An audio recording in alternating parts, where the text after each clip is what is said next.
3, 2, 1.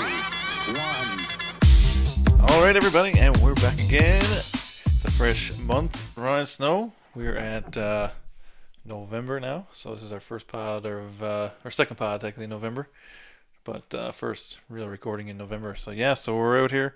So we just recently hit, what are we up to, 7K on Instagram. 7,000 followers. Thank you, everybody, for that. That's amazing. Really cool. Didn't think that was going to be a thing. I can't believe that is a thing, to be honest. But that's pretty swanky. And then we've had a good October month, man. Good spooky month. Really exciting stuff going on. And got to talk to Lindsay a couple times. Had her on a couple times. That was really fun. If you haven't seen those, go check them out. And then we got to talk to Nick Sexton and Sean Dalton about their movie Skeet and a couple other things that they got going on. That was an exciting episode. And then last week's was Mr. Joel Martin from Joel Martin's Mastery. Yeah, what a pod. That was an excellent pod. If you're a music fan, I was a good one for that. Lots of fun musical tidbits in there. That was an excellent pod, so go check those out. But yeah, it's been an exciting month around the podcast for sure. Very exciting in the last month or so. We've had a lot of great guests and a lot of fun things, a lot of interactive stuff. We even got dressed up in Halloween costumes there a couple weeks ago. Yeah, we did a Halloween pod. If you're into Halloween pods, check that one out. That's a couple ago. That was a good one. It was, yeah. So, and then, like I said, talking to Sean Dalton and Nick Sexton from the movie Skeet. Sean, I think Sean, we could probably have, I'd like to have him back on to talk about all his musical past, yes, right? Yeah, for sure. Which we might be able to flash that up one day. Yeah, because, I mean, he, I'm going to say right now, all the best songs, from the Trues, he was a drummer on all. Definitely the classics, for sure, yeah. Definitely. Yeah, if you're a Trues fan, you're a Sean fan. That's right. And, and to have Nick on, that was awesome. Yeah, he's a legend too, around home kind of thing in certain ways too, but skating and stuff like that too, which is cool. Yeah, and so we got a couple things burning. In the background. You'll see those soon. They'll be out before the end of the month. Some of the stuff that we got going on, and I think even the next podcast is confirmed. So we could probably say that. Yeah, so Matt Wells from formerly of Bucket Truck, Much Music. Yeah, he's in the movie Crown and Anchor. Yeah, which is on Amazon Prime. If you check that out. Look, I haven't watched it yet. That's on my list for this week now. But you should watch that. Check it out, boys. If you haven't seen that, that's good. He even did an episode of Schitt's Creek. He did. Yes, I forgot about that. To be honest with you, in the last season 6, he played like a lawyer. But he was in a couple scenes there with Eugene Levy, so that'd be great to talk to him about that stuff. And excited to have him on. Yeah, that'll be fun. I mean, look, I'm looking forward to that. That's a throwback too. And Matt seems like fucking Newfoundlander, right? Fellow Newfoundlander, yeah, fellow Newfie, and that'll be fun. And he does a lot of interesting stuff, and like he's got an interesting opinion, and he's outspoken, and that'll be fun. I think that'll be an interesting conversation. Yeah, absolutely. Yeah, I think so. It'd be cool. And we got some other people kind of intermingling. We just haven't nailed any dates down, but you'll see some cool stuff, and we won't let it all out anyway in one shot. Don't want to be at that. No, just want to let you know a little sneak peek of next episode. Yeah, so that'll be fun. Like that's gonna be so we'll record that. Yeah, so that'll be the week after. So we got that going on. So that's wicked. But in terms of tonight now, Mr. Ryan Snow. So we recently watched No Dress Rehearsal, Tragically Hip story, I guess you could say, like a little biography type docu-series kind of thing, or whatever, and 4-part series on Amazon Prime. Yeah, shout out to Amazon this week, and so that was excellent. So we watched that. So we're gonna do a little bit of kind of a deep dive, or kind of just go through it and talk about it. And I think it's an important subject. Like, I mean, Tragically Hip are pretty important. Like, would you say they're probably the most, in terms of Canadiana, they're probably the most Canadian band? I think it goes with a question. I think so. Yeah. I think they absolutely represent Canada and its stories and its people, and you know what I mean. It's traditions and it's music, and it's something that I think everyone, when they think Canadian, they think Canadian music, and it's Tragically Hip. I think will always kind of come to the forefront of everyone's minds. So yeah, we're gonna get into a little deep dive in here, and we're gonna give our opinion kind of thing on some stuff, and just kind of speak about the documentary. Like I thought I was, so when we spoke with Bill, right. I think this is what he was referencing was Yeah, this stuff absolutely. that you're kind of getting privy to now. Plus, there's the other documentary as well, That's right. like the movie documentary that's out as well. So like, Okay. there's a lot of content around Tragically Hip this year, kind of thing. So I think he was referring to some of this after going through, because I did notice, and I'm sure you did too. There's a lot of Much Music interviews in there Yeah. and stuff like that. So that was cool. Yeah. I think that's a great little factoid where, with our interview with Bill Welichka, yes, he did kind of reference this documentary that was coming out with Gord's brother, Yeah. right?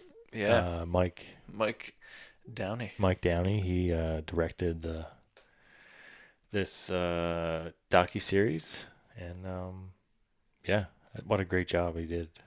Yeah, shout out to him. Like, I mean, I don't know him or anything, but shout out to Mike for doing this, man. Like, there's a lot of footage, and a lot of it. And I mean, it's his brother. Like, I mean, it's not like you're just looking at a stranger. That's different, right? Like, you're looking at the history of your brother, who is kind of semi-famous, but also very like legendary. And yeah, there's a lot of content in there, man. It's a really like without getting into. We'll kind of we got some notes. We'll follow a little bit of a story, but we'll just kind of talk about it a little bit now. But yeah, Mike did an excellent job of. And whoever helped him, I'm sure he had help. Like, there's no way he did it himself. Oh no! Seemed like, like the footage was unbelievable. That's the first thing that caught my eye. The very first thing when it comes on, I was like, holy shit! Like they've been documenting this forever. It seemed like, you know what I mean? Yeah, and yeah, they have, and they had all kinds of not backstage, but like behind the scenes footage of all their recordings and stuff like that, recording each album, and like this is like. You know, back in the early 90s and late 80s and even like mid 80s. The 80s, yeah. like, I mean, they start, because I think the first bit you see is around, because you even hear like him, like the guys playing in the old bands, like from 85, 84, 85 kind of thing. So like there's a lot of stuff. Like it's crazy what they've been able to pull up, whatever, get a hold of, pull up wherever they got this stuff from. Yeah. That kind of reminded me of there was a. What was that? A long lost like cassette of I don't know if it was it Neil Young or whatever, but no, I got totally. That's how we get sidetracked. Yeah, it just reminds me of like how people record like bootleg. Yes, for sure. Record bootleg cassettes concerts and of shit concerts. Like that. Yeah, exactly. Yeah, it was. I don't know, but like by the time I was done, I was like, that was really cool. Like it's, I don't know. I felt I don't know. I was a person who wasn't like a humongous Tragically Hip fan early on, and then I seen him live right around I don't know, it was early on anyway. I'm probably right before Phantom Power came out, kind of thing, maybe, or somewhere in that neighborhood, and made me a huge fan after seeing him live. That's when you first saw him live? Like I think so, right around that area, probably, somewhere in that neighborhood, I would say. Yeah. Maybe a little bit before that. Phantom Power was 98. Yeah, I want to say it was around then. The first time I seen him, somewhere in that neighborhood. Maybe in the next album, Poets, I think, or whatever it would have been. Next album was Music at Work. Music at Work, yeah, that's it. Yeah, maybe right. I can't really remember. Somewhere in that neighborhood. 2000. Anyway. Yeah, somewhere in that neighborhood, and then that would be made me like a big fan. Like I remember seeing him on Much Music. I mean, like, they're really good. You know, the songs were good and stuff, but I never bought an album until that point. No. Or went looking for it, I guess. Well, for me, it's always like you've heard like. All the classics like New Orleans is Sinking and Blow It How I Do and stuff like that, and like these are songs that are just constantly played on Canadian rock radio, right? So, and again, Much Music played a bunch on Much Music when we were growing up, like those were staples, so, Much Music staples or whatever. For me personally, I didn't see them until World Container Tour in 2006. Crazy, right? So I seen them here in Grand Prairie, and then I was a fan of them then, and I think they went through like a little bit of a lull on the album before that. You know what I mean? Yeah. I don't want to sound negative or anything like that. But it was just a different time or whatever. People were in different stuff at that moment. right. So I think they had a couple great songs on that World Container album in 2006. Yeah. But Yeah. but you know, that's yeah. So that's my experience with Tragically Hip and seeing them live and stuff like that. So it was something I'll never forget. Right. Yeah, the first time I seen him, I was like, holy shit, like this is nuts. Like Gore going nuts, like and not even just like going nuts, like going crazy with the poetry and just Ad I don't libbing on know. stage, you know what I mean? Yeah, completely off the rail. Like you could tell that at any Yeah. moment this could go completely off the rails. Right. Right. You know what I mean? Like, and that's what I like because there's something a little bit punk rock about that kind of thing. You know what I mean? I think he did. I think they did have a little bit of that. He did, especially have had that Yes. in him. Like he Yeah. was a little bit nuts on stage at times early on in his frontman days, right? Because And that's kind of I think what pulled him over. But so we'll get a little bit into the first episode kind of thing. So we'll talk a little bit about it. So speaking of punk rock and all that kind of stuff. So Rick and the Rodents, the Slinks. So these are like the OG bands, high school bands that the guys are in. But of course, then Gord gets kicked out of the band for being too crazy. yeah, and, okay, yeah, You know what I mean? So like, there's all that, which is funny. But like, you can tell even from Yeah. the footage and the music that they recorded or what, like those live parts or whatever, you can tell there's something there. Even when you hear it back now, it's like, holy shit! Like there's something. unique about it. Yeah, like, already like like, there's yeah. even though it's not the same members, technically, you know what I mean. But it's two guys out of the other guy, out of the five, and but there's something there in the early bands, and then so like they all meet in Kingston, of course, right? So like they're all from Kingston area. Some of the guys grew up together. So like Paul and Gord Downey grew up together. So Paul and Gord Downey grew up together, kind of thing, and they were longtime friends.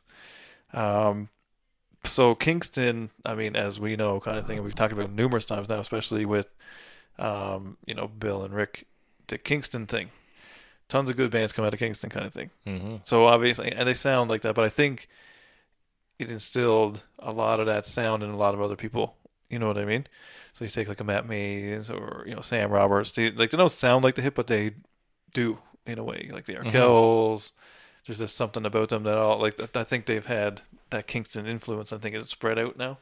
Mm-hmm. Do you think? Like, is that like? Would you agree on that? Or I would definitely agree in the sense that Sam Roberts has that Canadiana kind of feel goes to for him it. as Goes well. for it in that way. Yeah. I think I'm not going to say that about every single track that they have, but definitely in a sense where he writes songs about where they're from and where he grew up, and so it all has that same kind of Canadian kind of gloss over it all, right? You know what I mean? So yeah, there's something. Yeah, the references and stuff like that. I think so. Yeah, and yeah, like there's no doubt that the Tragically Hip have influenced, countless bands that have come up through Canada over the years. So Yeah. I guess we can shout out to Glorious Sons in Kingston. Yeah, Glorious and, Sons. Yeah, yeah. Glorious Sons are from out of there. Lots of tons of good bands, tons of cool. I mean, even now, like tons of cool stuff comes out of Kingston. And then they get into, of course, like Van Day. So of course they go through a couple different things. They get into a couple different bands. So like, because what is it? Elephant Parts is one of the albums from one of the bands. So like, this is when you can start to see, Gore kind of like getting into it. So now he's kind of like reading books. He's getting a bit more like, even though he's known for this stuff already, now he's really getting into it. So like, he's the front man of the band. You can tell he's taking his lyrics and stuff a little more seriously. He reads a lot more. So these are kind of all this. So he gets the Elephant Parts from the quote from some McNeversmith and whatever. So then they go through these bands, Rick and the Rodents, the Slinks, which is all these punk rock things, which leads them in through essentially meeting each other, and then they form another in the van kind of thing. So now through the Kingston scene, they're in the van, and they start making music themselves. Of course, what's the thing you got to have when you're on road trips? Great tunes. So now they're starting to share Yeah. all their stuff, right? Which is something that I found funny because that's something we would have done, or even do now, technically speaking. But Yeah. you know what I mean? We would have if we were on the road for that amount of time, we definitely would have piled up a pile of tapes. Yeah. And All your best tapes, Yeah. mixtapes, and you know what I mean. You'd have to. Everyone would have a different kind of flavor, right? And they would all have something they personally like and put on the radio, but it would have to have a great stereo. You know what I mean? Yeah. Regardless of what it is, you Yeah. need something good. You need a good stereo in the span. You know what I mean? If you're traveling around and yeah, which is of course what they reference, Yeah. right? So they got this shitty old van that one of the guys' moms paid for. So she pays for the van. First thing they do, of course, is put a stereo in it so they can play their tapes. And then they're off to the races, kind of thing. So that's the opening like sequence of the whole show. Was that portion of it where they're kind of talking about KCVI, which is the school they went to, these bands. So it's very much like the same as everybody, right? So they all went to school. They got a bunch of buddies. Slowly after time, these other bands became this band, and now this is the one band that made it out of all these other bands. right. And now they're in the van, of course, with their tapes out, Yeah. right? So like it's I don't know. The opening sequence to me was very like it felt very familiar. You know what I mean? Like it seemed like you and your buddies hanging out, kind of thing. Like it wasn't glossy. You know what I mean? Yeah. No, like it was something that I never knew this. You know what I mean? They're I think they're one generation before us, In a way, In a they are. way, Yeah. They're in the or REM one of generation. I feel like. right? You know what I So mean? you know what I mean? I didn't. I mean, you'd always hear the songs growing up, but it didn't like because it was definitely a generation behind us or more. Like I said, that yeah, I don't even know where I was going with that, but yeah. So Got off on that tangent. yeah. Yeah, can't even remember what you said. Well, Well, that's all right. Bye. But so we move along. So like at this point, then like they're starting to play shows. They've been playing shows for a while. Then they end up bringing in a sax player. yeah. So this part to me was I didn't notice at all. I had no idea that this was a thing. So Davis Manning is the guy's name. That's right. How did you feel about that when you seen that? Because it threw me right for a loop because I wasn't expecting it. No, I didn't know that. I didn't even know that they at one point had a saxophone player in the band. No, that's what I mean. It Right, pretty so it like kinda threw me for a super Definitely loop. threw me for a loop too. And sad to find out later that he died not shortly Yeah. after they finished filming this. So rest in peace. Yeah, 'Cause got a he- couple interviews out of him though, which was nice. Right, And he yeah. talked about it like from his point of view and whatever, which was cool. Yeah, and they went through a couple times in the band's history where they had a few Brought other people extra members, right? Which is kind of weird. People don't really realize that they had a female singer in the band. Yeah, at down one the way point it was too. Chris and Kate was the two people from Right. that were in the band eventually, kind of thing, because they were kind of around anyway. I think Chris was anyway, and then eventually kind of just ended up he was in the band. Well, that Playing that, key- I think playing that rubbed a keys. few people the wrong way too. Right? Yeah, so that's down. We'll get to that now. I think Okay, that's in we'll get episode 3, I believe. That's Oh, in. okay, I want to say that's sorry. episode We'll get 3. to it. Getting too We'll getting get too to down the line. Yeah, no. Simmer down now. Simmer down now. So yeah, so then Well, it was the- like, so yeah. with him it was the same context really, because he wanted them to do original songs. Right. That was the thing. He was pushing for that kind of thing, which at the time I don't think was the thing. But he was from Washington, U.S. originally. Skipped Nam. Oh, okay. Right. Went to jail, and then Kate got out of jail, and then left and went to Canada, and then he was a saxophone player. In amongst all that or whatever, so that's how he ended up in Canada Okay. playing with the boys. yeah. So that's the whole. Now I remember what we were talking about earlier. So finish your thought. No, No. I can't remember now. I was thinking about we'll have to cut. We'll have to cut though for sure. Oh, sorry. But so like he was pushing for more original music, but like he was older than the guys too, right? So he was only in there for 2 years, but it was the beginning 2 years from 84 to 86. Right. Were the first 2 years for him to be in there, and then it was interesting dynamic. It seemed like I don't know what they were playing at the time. Like I don't think any of those songs ended up becoming. It didn't seem like from the documentary No. those songs became any of the Tragically Hip songs somewhere down the road. No, it's nothing that you can find now that they have those horn section in any of the early albums. It's not like you can No. find that on Spotify, but I mean they were playing small clubs at this time. Yeah. At this point, This is way Like- before they're popular kind of thing. They were known around Kingston kind of thing. yeah, there was like even one couple pictures of them there where they're just like crammed in one corner and like it's just there's like dining tables all around them. Like it's like like yeah, like this Playing is at the small. Chinese restaurant down the Yeah, road. basically like Yeah, some of the stuff in the beginning, and it makes you kind of like realize like it's not all glamorous in any way. Like the beginning of it was really funny that way. That's what I found funny about the van thing, and about the first shows, and like the way it all started, kind of thing, and like buying the shitty van, and their parents buying it for them, and all this kind of stuff. Like, and good on their parents for, because if not, there would be no Tragically Hip. Particularly, I don't feel like. oh me. yeah, I think that goes with any young person who really wants to make a go of something that's not really traditional. Like, Yeah. I think it definitely depends on if whether your parents are kind of supportive Oh, yeah. in the positive way, where it's like, hey, go for it, right? You're young, and why not, right? So Yeah. Like you're only going to be there once. they Might as well try it. make the best of it, right? Like give it 110%. That's Yeah. the only way you'll ever find out, right? That's the true. only advice I can really give you. That's kind of That's the best. Kinda- it. Yeah. That's good that they, you need that, I think. And, some people take it and turn into the Tragically Hip. Yeah. From $1,000 van. Yeah. Van loan to Tragically Hip. And I don't know, like, and I mean, they own all their own stuff and whatever. They did well that way. I don't know if they're rich in any kind of fashion. I don't think they're any kind of crazy amount of rich, you know what I mean? Like excessively rich or anything. But, yeah, really interesting. But, like, so in the beginning of even the Tragically Hip, back to the punk rock thing again, very punk rock, very new wave, like those original, like those first few songs that you heard were original on the documentary kind of thing. Yeah. They were very like super new wavy or whatever. Like Okay. they were all it was like everybody's trying to be the Police kind of thing at that time. But everybody had kind of that vibe. Even the Tragically Hip. I mean, it still sounded like Tragically Hip, but it's a lot more space Definitely had. or whatever in the music. You know what I mean? You did, yeah. Definitely had a little more. Was it like a synth feel or what? Like, yeah, or like, not synthy, but like very 80s feeling, like long.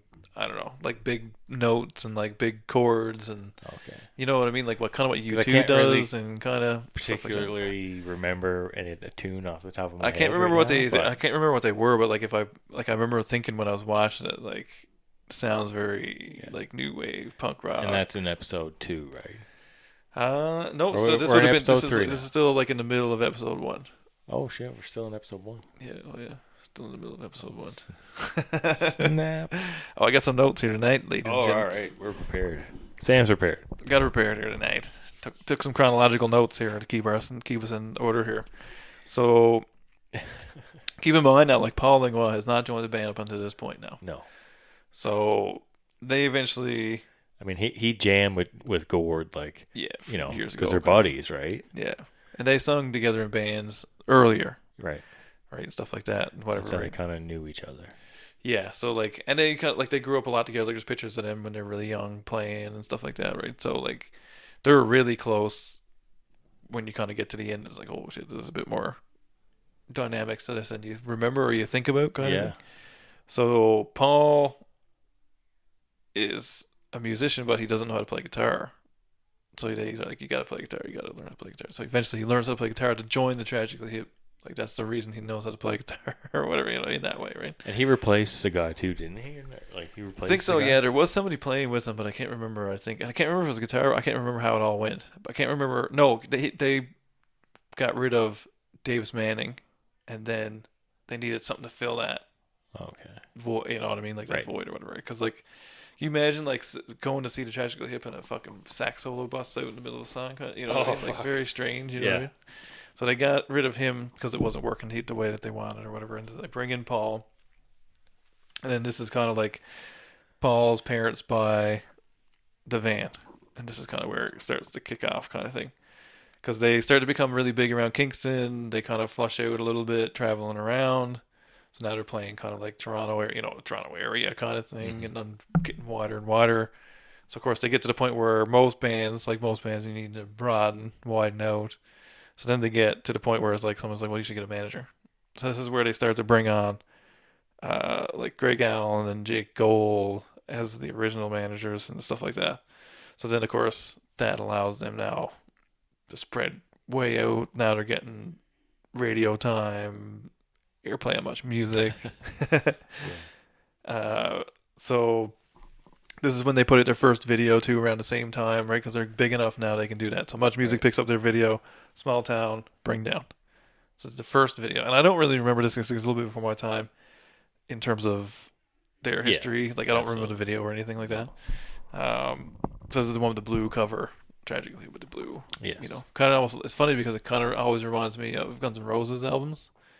It's kind of got a similar like black bar, funny colored picture in the middle look to it. I don't know why, but it just always reminds me of the same thing. But that's the one that came out around this time. So then this, of course, comes out on their own.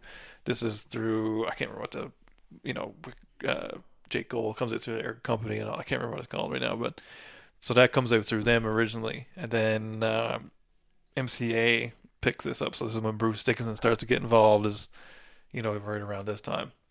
So this is people talk about. The hip couldn't break the USA and this and that, whatever. So this is when they first kind of think that they can take the first swing at breaking the States kind of thing. So like Bruce Dickinson gets involved. And of course, technically, like he's responsible for a lot of their major success kind of thing is that. Like switching to Bruce and getting on MCA and that kind of stuff. Right? Because now you're on a big label. You're getting, more time. You're getting guaranteed things kind of thing, right?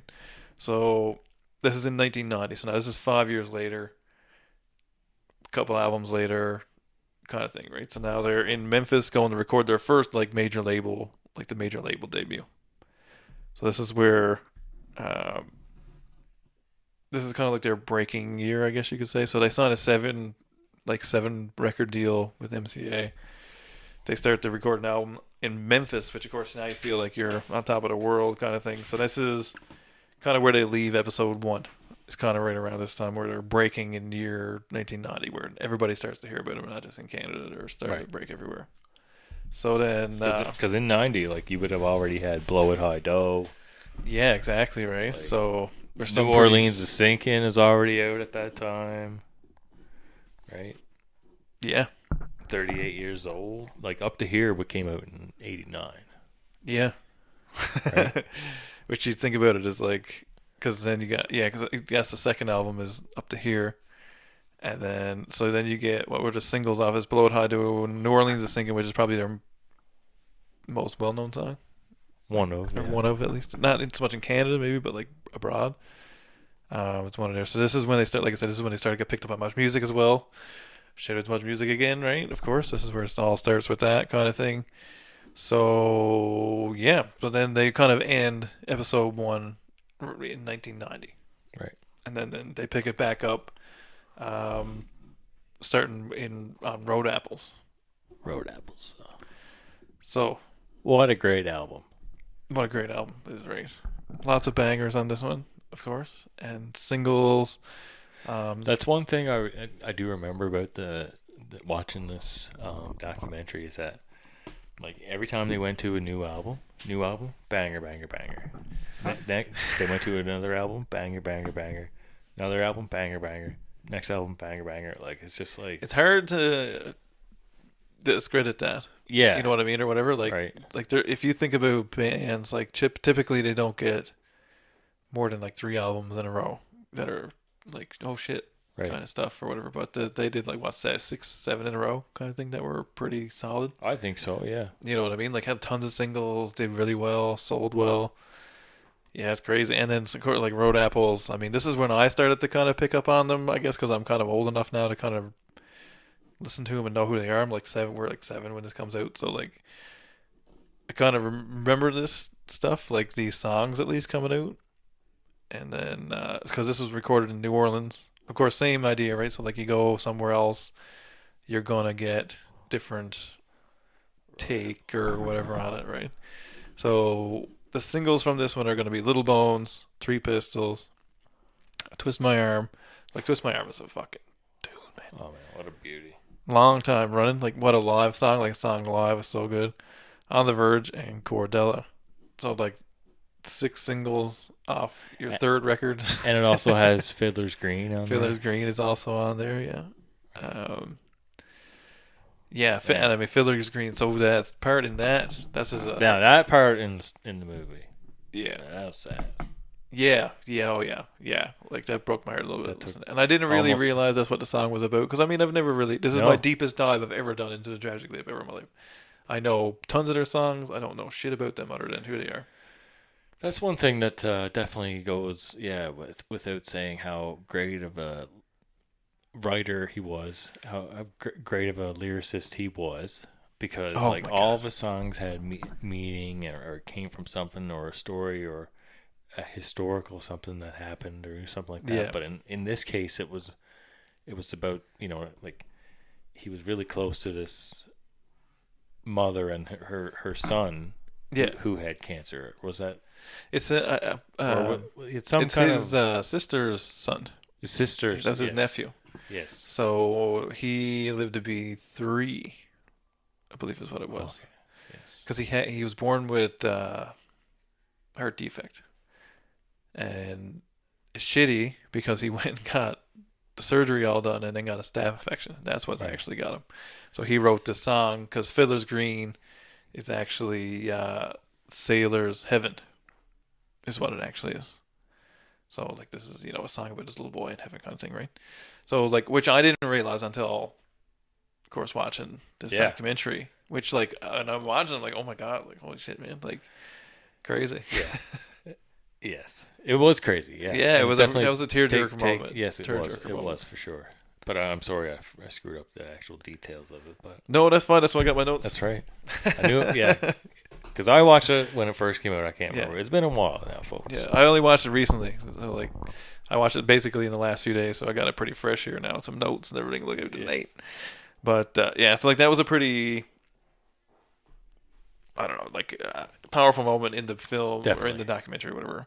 But it was also right around that same time too. Like it was almost like the band helped him grieve, and everybody kind of grieved through it together. You know what I mean? Like it was a bit of a that part I felt was really like empowering or inspiring, or that portion of it kind of thing. Like which is will eventually become kind of like this. There's a certain degree of grief involved in the whole thing with them. It seems like after watching the whole documentary and knowing now what I know now, there was always these kind of like moments of grief that kind of brought them back together or right. whatever, you know what I mean? Like, Yeah. or made them a bit stronger, made them more like a family, I guess, or what, like, you know what I mean? And beyond the 5 guys in the band, it was their families became families almost. Like, it was really, and it's because everybody knew each other from childhood and whatever, but it was really relatable, I guess, like especially for us, because like we kind of all know each other, we know each other's parents, you know what I mean, in that kind of way. Like we all grew up in that kind of fashion, so that was kind of like, you know what I mean, like it felt at home, that moment Yeah. kind of thing to me too. It does. Yeah. Yeah, it was weird. Like it's really cool. Like it's just so down home and so Canadian, you know, you can relate to like almost any moment in it. But yeah, there was something about that I thought was really, I don't know, that was a cool part of the documentary. I didn't know about that, and I don't know how deep, you know, hip nerds get into it or whatever, but I had no idea about any of that. No, and I just love being able to see, like, these guys, they're all high school friends and then and childhood friends, and they grow up together, and they do become brothers, right? It's Yeah, all buddy. like like you said, all their family is family, and all their all their sons and daughters are brothers and sisters almost. Like it's hope, you know what I mean? It is cool to see, and of course, I'm sure it happens with every band. I'm sure everyone, they grow up together and they have these long 30-year careers where you know what I mean, where it's you are family and stuff like that, right? Yeah. But it's all, so that's why I love these documentaries. Yeah, it was a really like personal, but I don't know. It's cool to watch anyway. Like as much it was sad, it was like super relatable, I think, or whatever the word was for it at the same time. Like, Yeah. and like I said, I think for us too, like where we do kind of we've grown up in that fashion, or we're still in that way. It was like more touching even. That was like, yeah, like if my buddy was down, well, that's what I would do. You know what I mean, or whatever. But it was beautiful to see him write that song and like call her up, be like, I wrote the song for Charlie. Like just like that was kind of like holy shit, like crazy. I had no idea that song was about that. So like it was like a holy shit moment for me watching that portion of it. I felt, and it was early in the episode too. Like it's kind of like the first little bit that they do, because they kind of get into the opening sequence of that episode is them going to New Orleans, going to Daniel Langlois' studio, starting to record in there, kind of doing it that way. They were jamming versus recording because on the last album it all kind of got picked apart, and They had some great recording spaces. yeah, they did some cool shit that way, like stuff that I think is cool anyway. Like I'm more of a fan of like go jam it out versus going to studio, pick it all apart and stuff. But I mean, you got to do it for different reasons and whatever. But so like the beginning of it is them, and then something else that I didn't know was how much I knew that they share the songwriting credits and stuff like that and whatever for the most part and whatever. But I didn't realize that it was such a debate and like how the royalty things kind of came up I think all it's that kind of stuff. very awesome how they did that. Yeah, so like that was kind of cool, and like as much as like Gordon just wanted to be the instrument in the band versus like the songwriter gets all the money, or like the vocalist gets all the money kind of thing, Yeah. and stuff like that. Like that stuff was really cool. But right around this time too, because he made a conscious choice to be responsible for the lyrics. He didn't want anybody else's input in the lyrics anymore, Right. because he kind of kicked the guys out of that situation, like Sinclair, and then we're kind of like, oh, we clipped our wings, or we felt like our wings were clipped. Because they never ever blame anybody. That's one thing I thought was really gracious of everybody. Like they never blame anybody to say this is what happened, right? They never was like, you know what I mean? Like it didn't. There's no grudgy shit or whatever. It didn't seem that way.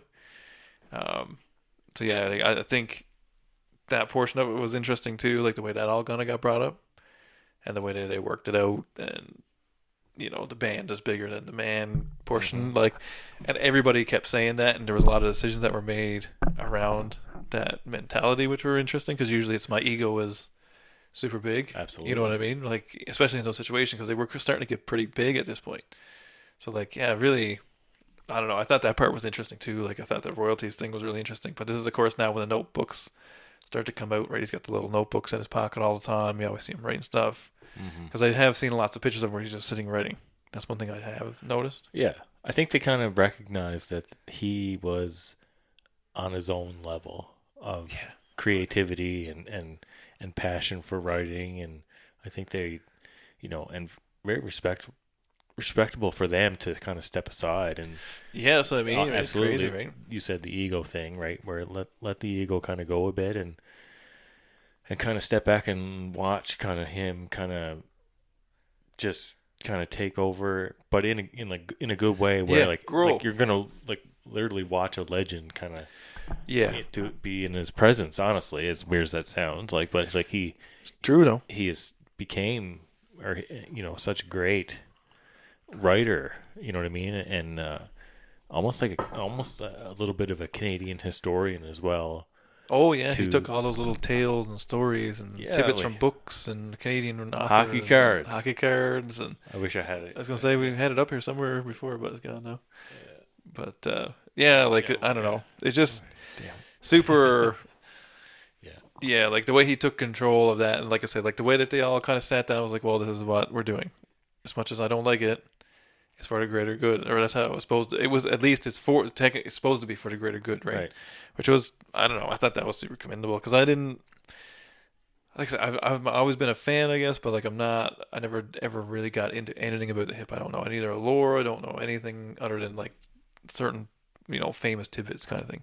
So hearing all this kind of like, I don't want to say infighting because that's not really the right word, but like this kind of disagreement stuff and how they handle it, and it was very interesting, because I know a lot about a lot of other bands. It's not usually how it goes.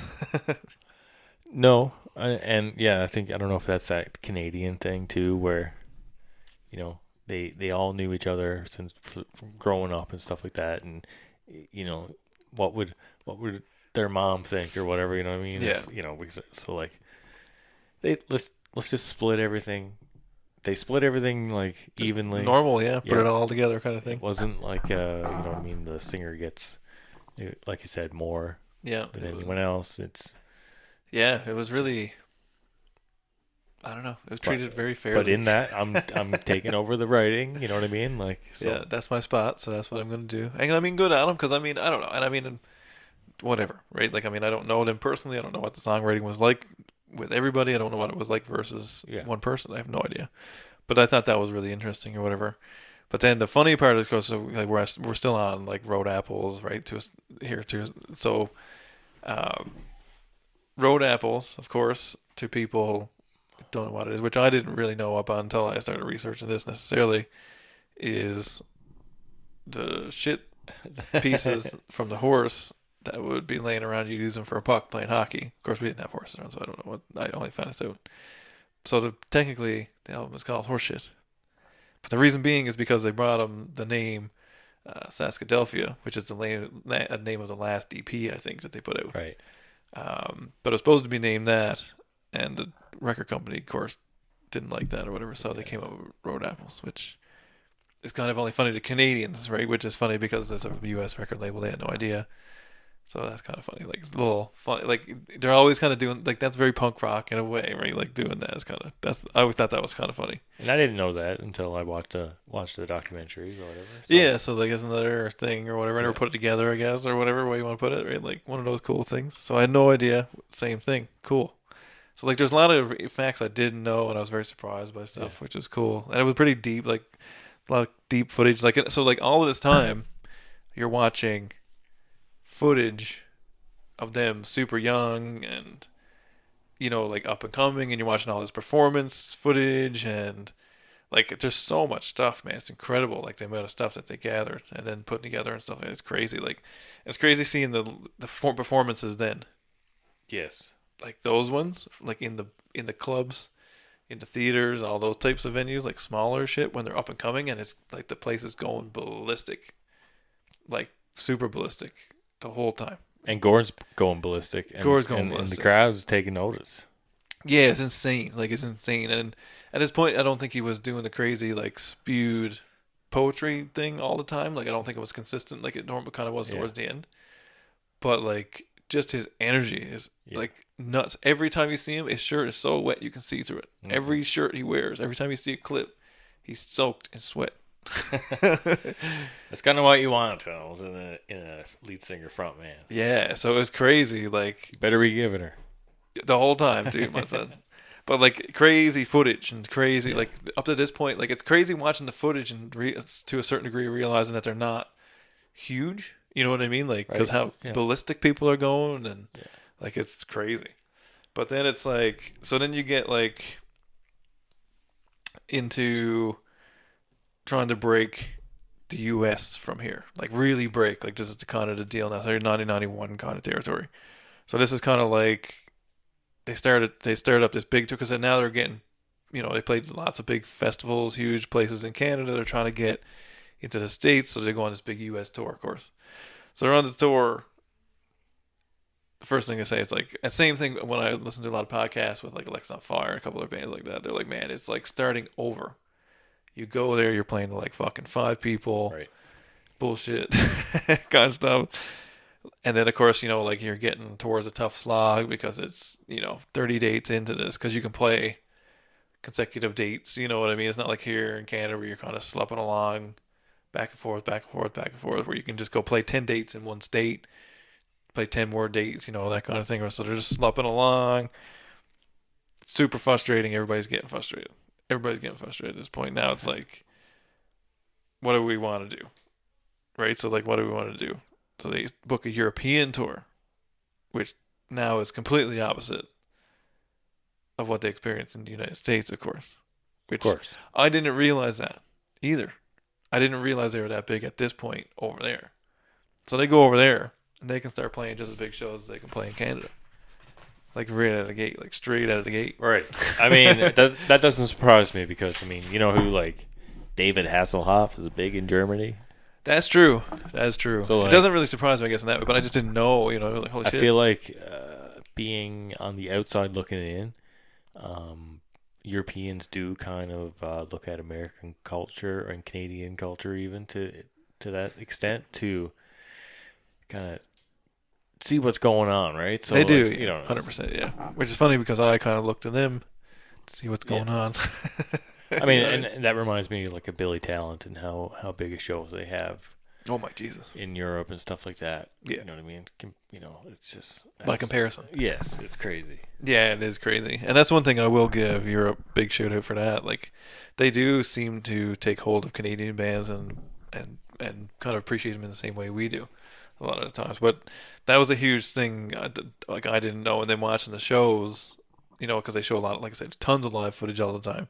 So showing these crazy fucking big arena shows and stuff like that, like just getting right off the handle, like crazy shows.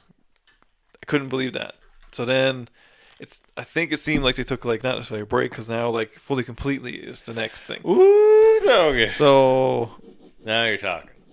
now we're getting into like the hip that I like. And not saying I don't like the Tragically Hip, but now we're getting a bit more up my alley kind of thing. The alley. This is the first one that I can really remember coming out. I can remember the songs from it, kind of thing. Like I remember the videos from it. Came out on my birthday Oh wow, sick. in 1992. I mean, it opens up with Courage. Exactly. Are you kidding me? Yeah. So same thing. Like now you got 6 singles off of this album. Same premise, man. Like, are you kidding me? Like 6 singles, and they all do well, right? Like they all do very well. So, this too, I believe, this is where they change producers and stuff. I think too. Can't really remember now, but yeah, this is where they get Chris.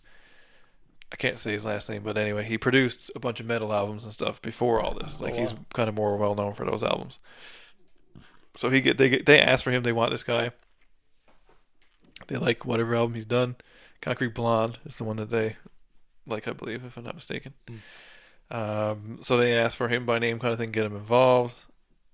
So then this is a totally different recording experience because now they got to sit in a room and they all get torn apart, right? So it's like here's a drums and bass. Now we do guitar parts. Then we do overdubs and vocals. Like he does it kind of more in that broken down format kind of thing versus everybody playing in a room and jamming or whatever.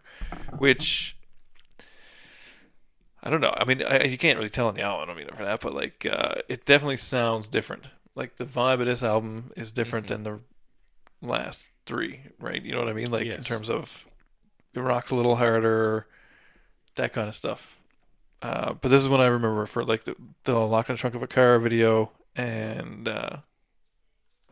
Courage video. Great songs. Great songs, great videos. That's the one thing that I remember about that era was those videos. How much music. But this is around the time too when they're really, really, really starting to blow up too. So like now they can kind of do their own thing. So this is when they first start up. I should go backwards, I guess, because we should talk about 50 Mission Cap too. Oh yeah, we should talk about that because Bill Barocco. Like, what are we talking about here? Yeah, he disappeared that summer. So like literally picks. So in the thing or whatever, he just like doesn't know what to say. Yeah. They're jamming this thing or whatever. Doesn't know what to fucking say. Picks up the hockey card, literally as if, just like he says in the song, picks it up and says it into the microphone, and then just kind of lets it rip with the rest. And now you got the lyrics for this song. Become like one of the most iconic Tragically Hip songs ever. That's right. So we also had to talk about that because same thing. We brought the card. We should have brought the card up, but whatever. I know. Whatever. It's on that desk somewhere. Yeah, that's fine. Because I can see the other black and white one there. So it's right there somewhere. That's fine. But either way, yeah, you can look it up on the internet. If you're old like us, you probably got one in a binder somewhere. But yeah, so like there's there's that kind of stuff like that went on. So then they, like I said, they're so big at this point now, like they can essentially like put on their own festival. Right? Because now like they're selling like 200,000 copies a month of this album kind of thing at this juncture. 200,000 copies, the kind of thing. Nice. Plus, it brought up the other ones, like it bumped up the other ones at the same time. They won the Players Music Award. So then they start doing another roadside attraction. So it's like the tour. So then they bring over the Midnight Oil from Australia. Right. And they do that cross Canada tour with them. And of course, Midnight Oil has been around for years. They're super good. Played to thousands of people. You know what I mean? That kind of like not slumps by any stretch at all. So they come out, of course, like swinging, putting out wicked shows. Now Hip's got to top that, of course. So which I think was like a good training ground for this album and this music and stuff, because they took it big at this point. Like they're really big at this point. Yeah. And so I think that was cool too. So they get into roadside attraction thing, which was in, that would have been like 2014, 2015, that year. So yeah. So then, and recently, of course, this album was reissued as a double deluxe album because it's 20 years or whatever it's been. So yeah, pretty interesting. But yeah, it debuted, like, I mean, it got number 1 in Canada. It debuted at number 1 or whatever.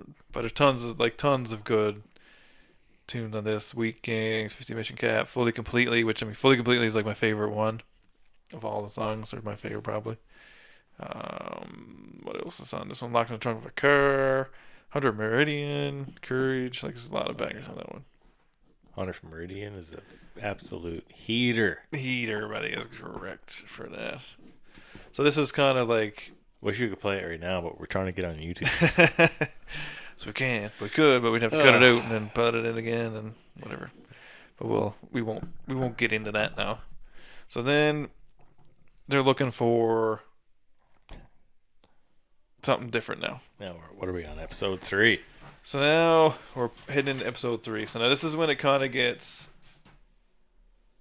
a little bit like, kind of like Beatles crazy in a way in Canada. Okay. This is like when they play like fucking Maple Leaf Gardens and the big Maple Leaf Garden, like legendary Maple Leaf Garden shows and all this kind of stuff, right? So the next album, of course, Day for Night. So this is the 4th studio album. So this is when they come out, and this is when they're right around the time when they play SNL. He comes out and says the wrong lyrics, all that stuff. Epically fucks that up.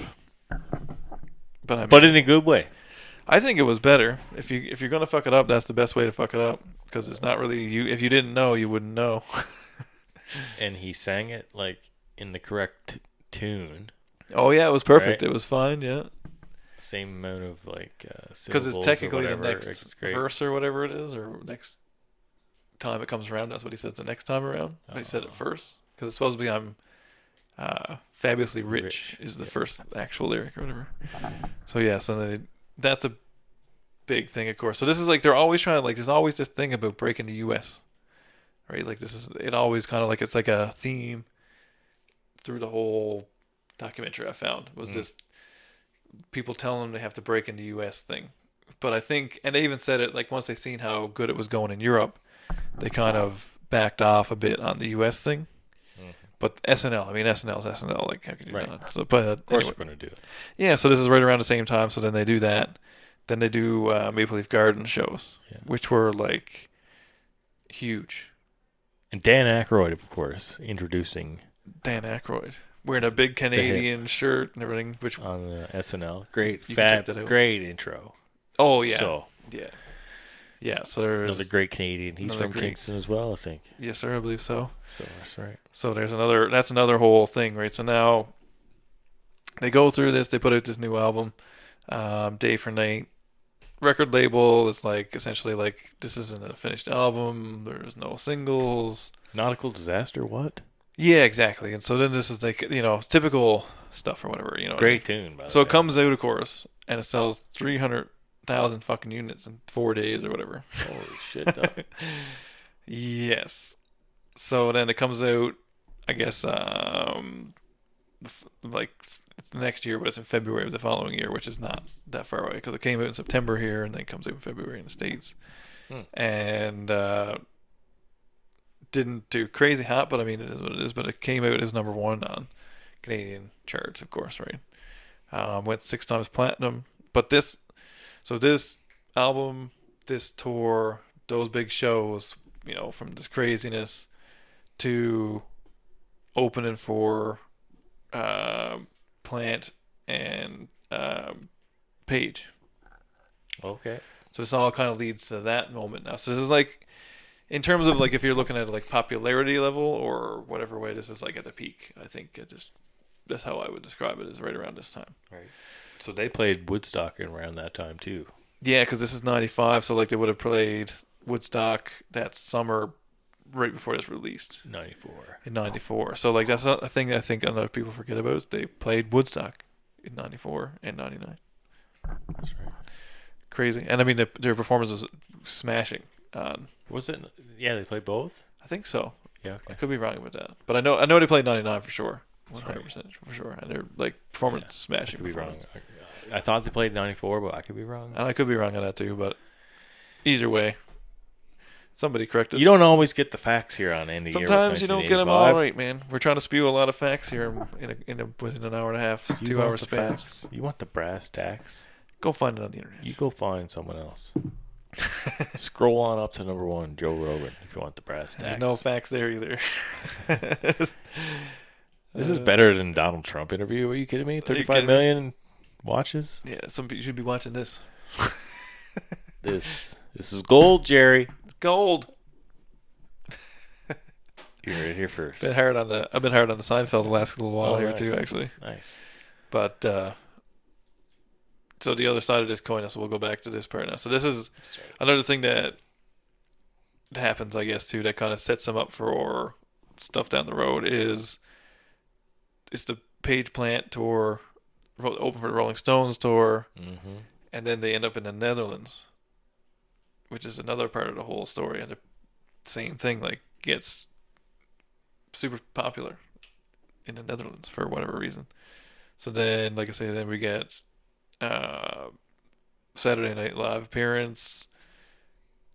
Of course, this comes out to like huge critical acclaim, even though fucking record companies like, this is a garbage album, blah blah blah.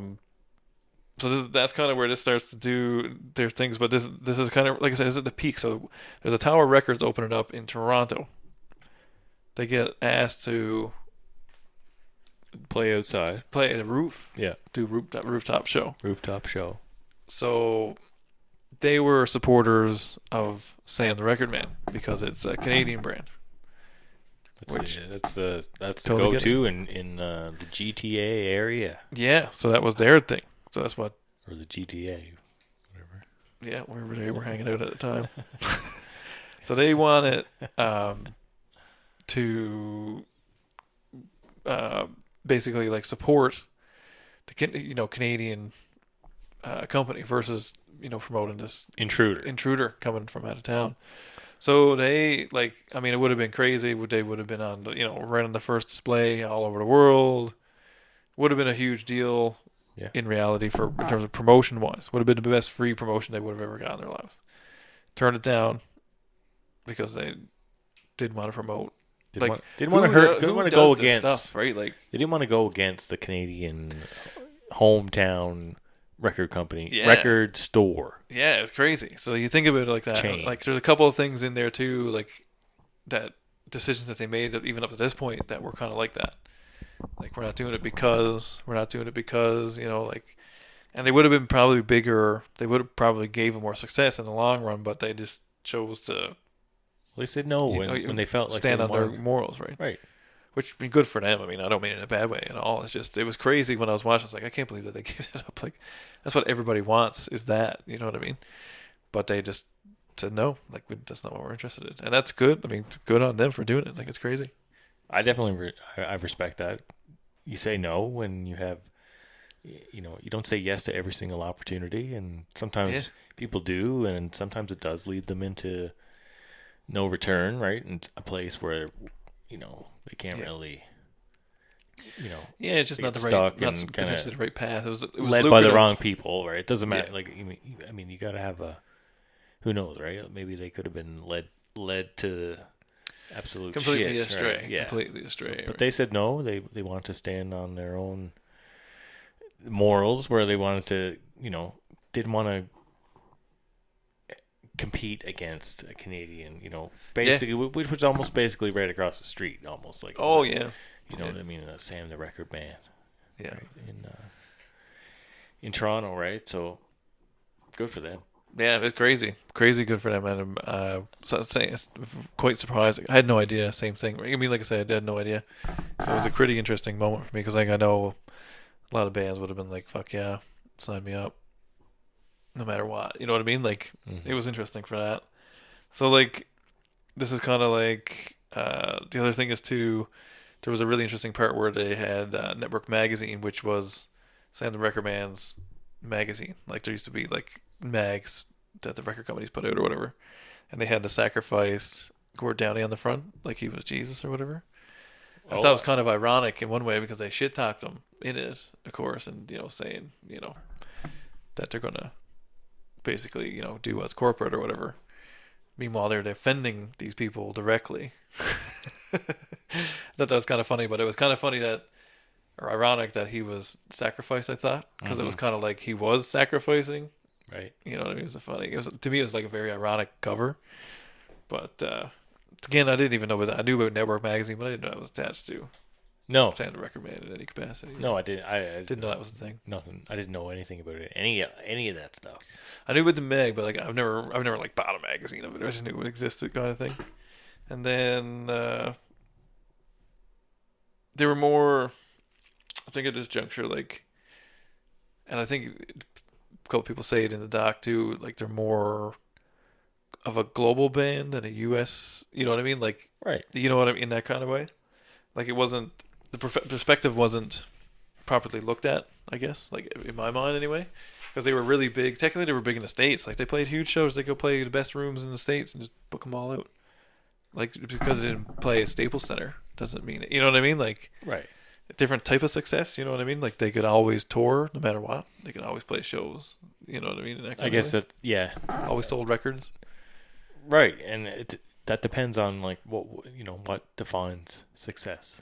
Yeah, I thought that was funny through the whole thing. That's all weaved in. Right. Exactly. Yeah. No, you're not playing football stadiums. But you're playing big clubs or big, 5,000, 10, even if it was 10,000 people, that's awesome. Like, oh my God, man, 5,000 people is nuts. Yeah, you're not, the big arena rock tour. It's not so.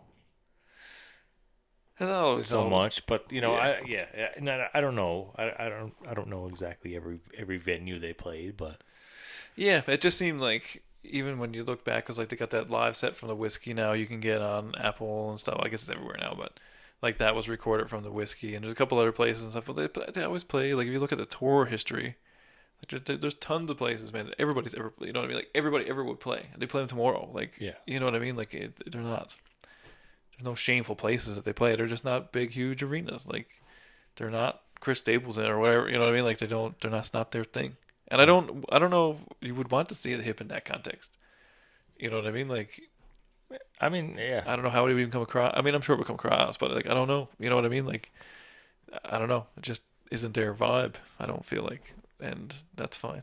Like, that's fine. Okay. Yeah. Like, I don't know. Everybody says that, like they put on a good show every time they've ever seen them. I've never heard anybody say I've been to a shitty Hip show. Never heard that in my life. No, me neither. So like, there's something to be said for all that. You know what I mean? Like, I don't know. I just thought, and I think the fact that they were very Canadian and didn't buy into this in the end, buying into that got to be big in the States thing. Yeah, was very fitting and suiting. It's funny, but then so now we're past. Where are we up to now? So we're Day and Night. So we're past Day and Night. So we're at Trouble in the Hen House, which is a middle of the catalog kind of thing now, essentially. So, same thing. Boz gets 5 singles from this record. Oh, baby. Craziness. Complete craziness. You think about it, right? And I mean, they're not like... My favorite is Gift Shop. Yeah, like that's a super song. Like that's a super duper song. Like So you get Ahead by a Century, Gift Shop, 700 Foot Ceiling, Flamenco, Springtime in Vienna are the songs that you get as singles from this one. You could probably say Ahead by a Century is their biggest song. Yeah, I don't know what is their biggest song in reality. You know what I mean? Like, I know that was big. Like, that was almost like, for me, when that came out, so that was 96. Yeah. And I do remember it when it was new, right? Oh, yeah. And it was like, oh, wow. Like, this old band, to me, in my eyes, yeah. have this new song that is totally fucking awesome. Yeah, it's good. It's really good. Right? So I'm 11. Yeah. Right? And it's almost like an instant classic. Like, you know what I mean? Like, everyone loves the song. Everyone's a fan of Tragically Hip, but you don't kind of clue into, like, who they are, or, you know, obviously you don't know where they're from. You don't know the whole backstory and stuff like that. You don't know how long they've been a band, but you kind of know this old, because I've heard New Orleans is Sinking and Blow It High Do. Yeah. Right. So it's like, oh, that's what I mean. Like, oh, this like older bands coming with this new song, right? And it's an awesome song, like acoustic song, right? But that's just kind of my kind of earliest memory, almost, even like of, like, you know, the earlier songs, but like, I remember it coming out. Like, I remember the video coming out, and like the debut, you know, a debuting kind of thing or whatever we want to put it. Like, it was fresh. It was a fresh song. Yeah.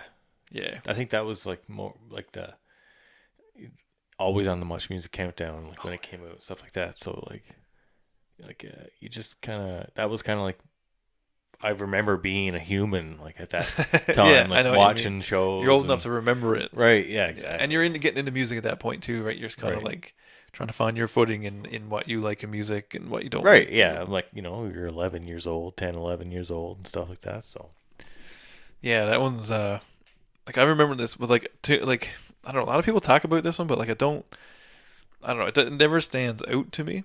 Like, the songs on it do, but the album doesn't. Like, I always kind of forget it exists, but like, I think the songs are from a different album, I guess. It's a bad thing to say, but that's kind of how I think of it. For me, almost like I find this album cover, Trouble at the Hen House, like, almost stands out to me the most. Yeah. Like, yeah, that kind of reminds me of the Tragically Hip. Like, oh, that's funny. When I think of this album cover. That's funny. I think about what would it be? Up to Here. Up to Here, Fully Completely, like those ones. Yeah. And then Fully Completely is like, what's going on here? Like, yeah, it's a bit of a weird one, but it's like a famous painting or whatever. That part I don't know much about, but yeah, like, I don't know, but I know Trouble at the Hen House is regarded highly, and you mean it won Juno. I mean, think about all these albums have won Junos now, and this kind of stuff as well. 16 Junos, baby. For a career, that's pretty fucking good. Yeah, man, like, this album with 5 times platinum, 650,000 units. Like, that's crazy. And then it debuted at like number 80 in Netherlands. Like, that's crazy. Netherlands, wow. How we doing for Netherlands listeners, I wonder? I don't know. Check it out. We'll double check that. There's got to be at least a couple. We'll be promoting it in the Netherlands now. I will be now, yes. We should promote this podcast in the Netherlands. We should. That's what we should do. Big Tragically Hip fans out there. Apparently so. Didn't even know. You're a poet yourself. That's right. Poet didn't even know it. So then, from that album, yes, pods move into Phantom Power, which is the next big one. Doesn't end up, to be fair now, like, this one reminds me of like an hour, like, we're older, we're 14 at this point. Mm-hmm. I remember this coming out. I remember the album cover. I remember this. Definitely remember the album cover, yeah, like with the dials bright yellow and the black. Yeah, it's buttons. Looks like a compressor. Yeah, it's front of a compressor or something. Because I remember your favorite track from that album. Should we go a favorite track from each album or what? Later at the end, I guess. We'll maybe do a quick rundown at the bottom of this now. We'll do our little favorites. Cool. Do some favies. On this one, we'll leave it for the end. I won't say it out loud now. So, like, we're at the 6th studio album. Stay tuned here now. Stay tuned. Stick around to the end. Sounds like a YouTuber. Stick around to the end to find out our favorite album. Have you seen those Costco guys? Running the Costco for Pokemon? No, but they're like Which ones? they're like The Costco. we got the Boom! we got the chicken bake Yeah. and we got the double chunk chocolate cookie. Yes, I have seen that. Like what the fuck is going on? I don't know, man? man. Did you see him They're on? like Did you see him on Jimmy Fallon? Jimmy Fallon. Jimmy Fallon just looks like he's like, this is nuts. What is going on? Yeah, what is going on is right. Anybody can be famous except for us. Double chunk do chocolate something right. cookie. Gotta And then do you're something right, fucking- foolish. Anyway. Anyways. But yes, I have seen them, guys. I know what you're talking about. Silliness. Fucking silliness. Costco guys. So this one is 1998. Their sixth studio release, which is, like I say, this is almost like a refreshing moment. I feel like this kind of like it still sounds like the Tragically Hip, but it sounds fresh. Like, sounds like they're excited. It sounds like they're, want to be back in the studio kind of thing. Because there's up and downs, like there's like little lulls, to being in a band. Oh, like, you know what I 100%. mean? Like up and down. 100%, man. But this is right around the time too where fucking Irish cricket over there. Irish cricket. Gord decided to take kind of, he's seen the clips of himself on stage and he's like, I'm a clown and I don't want to be a clown. I got a daughter, I don't want to be a clown kind of thing. Which, whatever, to me it's stage performance. So this is right when he started to not be crazy on stage and doing his thing. He picked up the guitar and he would play guitar all the time. And it's funny because that's the first thing I noticed Started playing guitar. when I seen clips of this tour. It was like, he's always playing guitar. That's weird. Thought that was really strange. And I mean, whatever they're adding to the sound or whatever and stuff like that's kind of where my mind went. But I didn't realize it was because of that reason. But Keep him occupied. keep it, so he wouldn't be having to do stuff when there's no, vocals or whatever. Because that's kind of, I get it. Because like, what do you do when everybody else is rocking out? Right? You're just kind of like hopping around. You doing rock your out thing. too, I guess, or whatever. It's interesting. So this album, they kind of, I guess, took a different approach to it. Of course, Gord's trying to, not be so crazy. This is right around the time too. Gord's living in Toronto. They're still living in Kingston. Mm-hmm.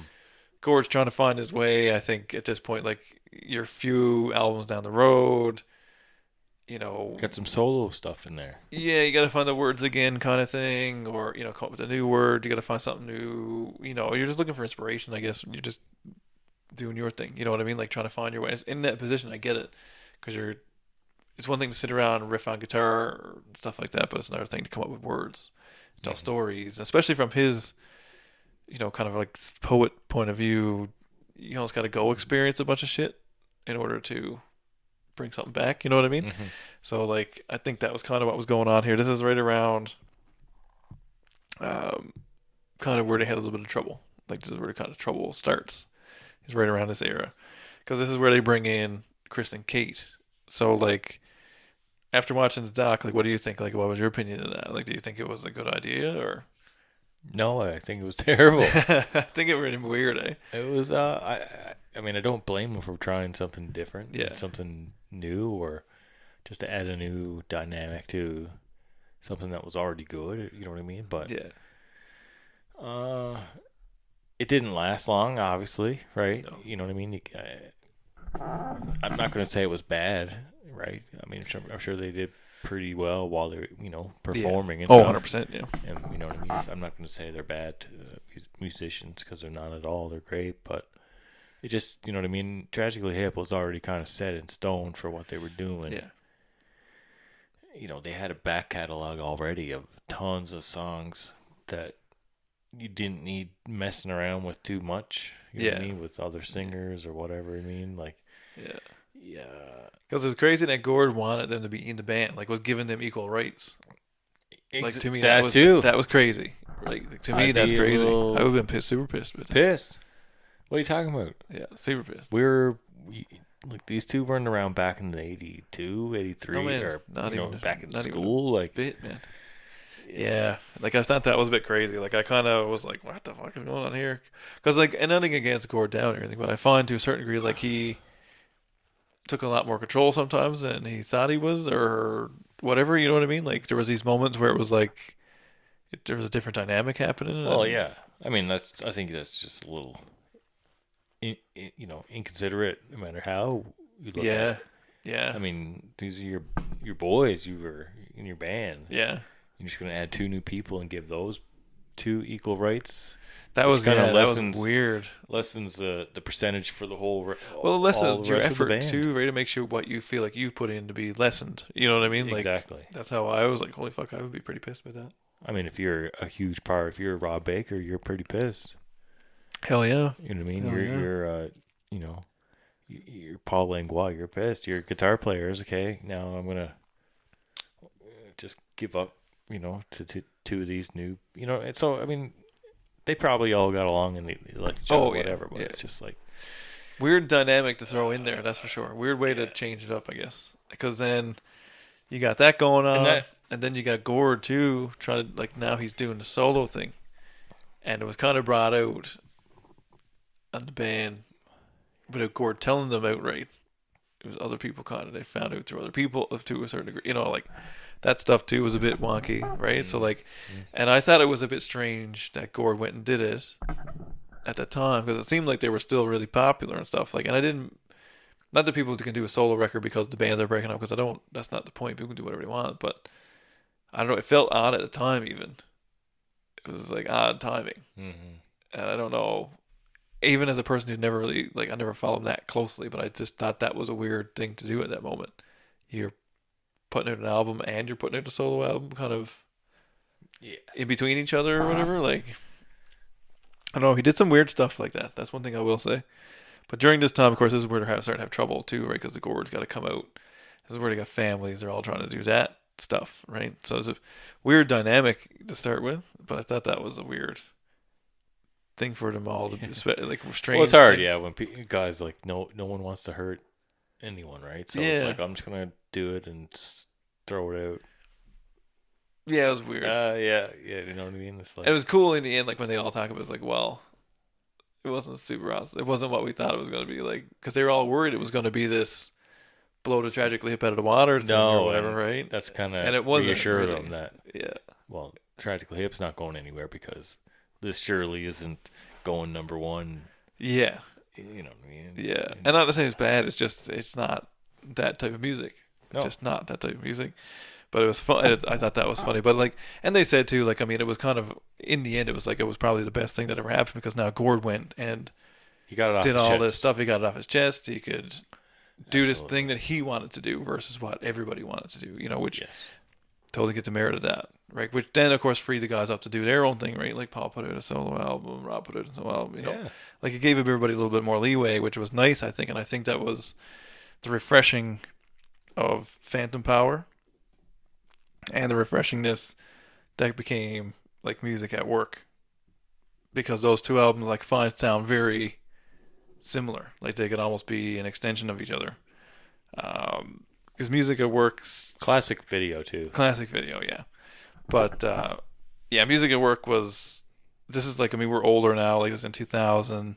Like, I really remember these albums and these songs and stuff like that. Especially, like I say, Much Music, not to always be referenced, but it was had huge airplay on Much Music. It was constantly on there.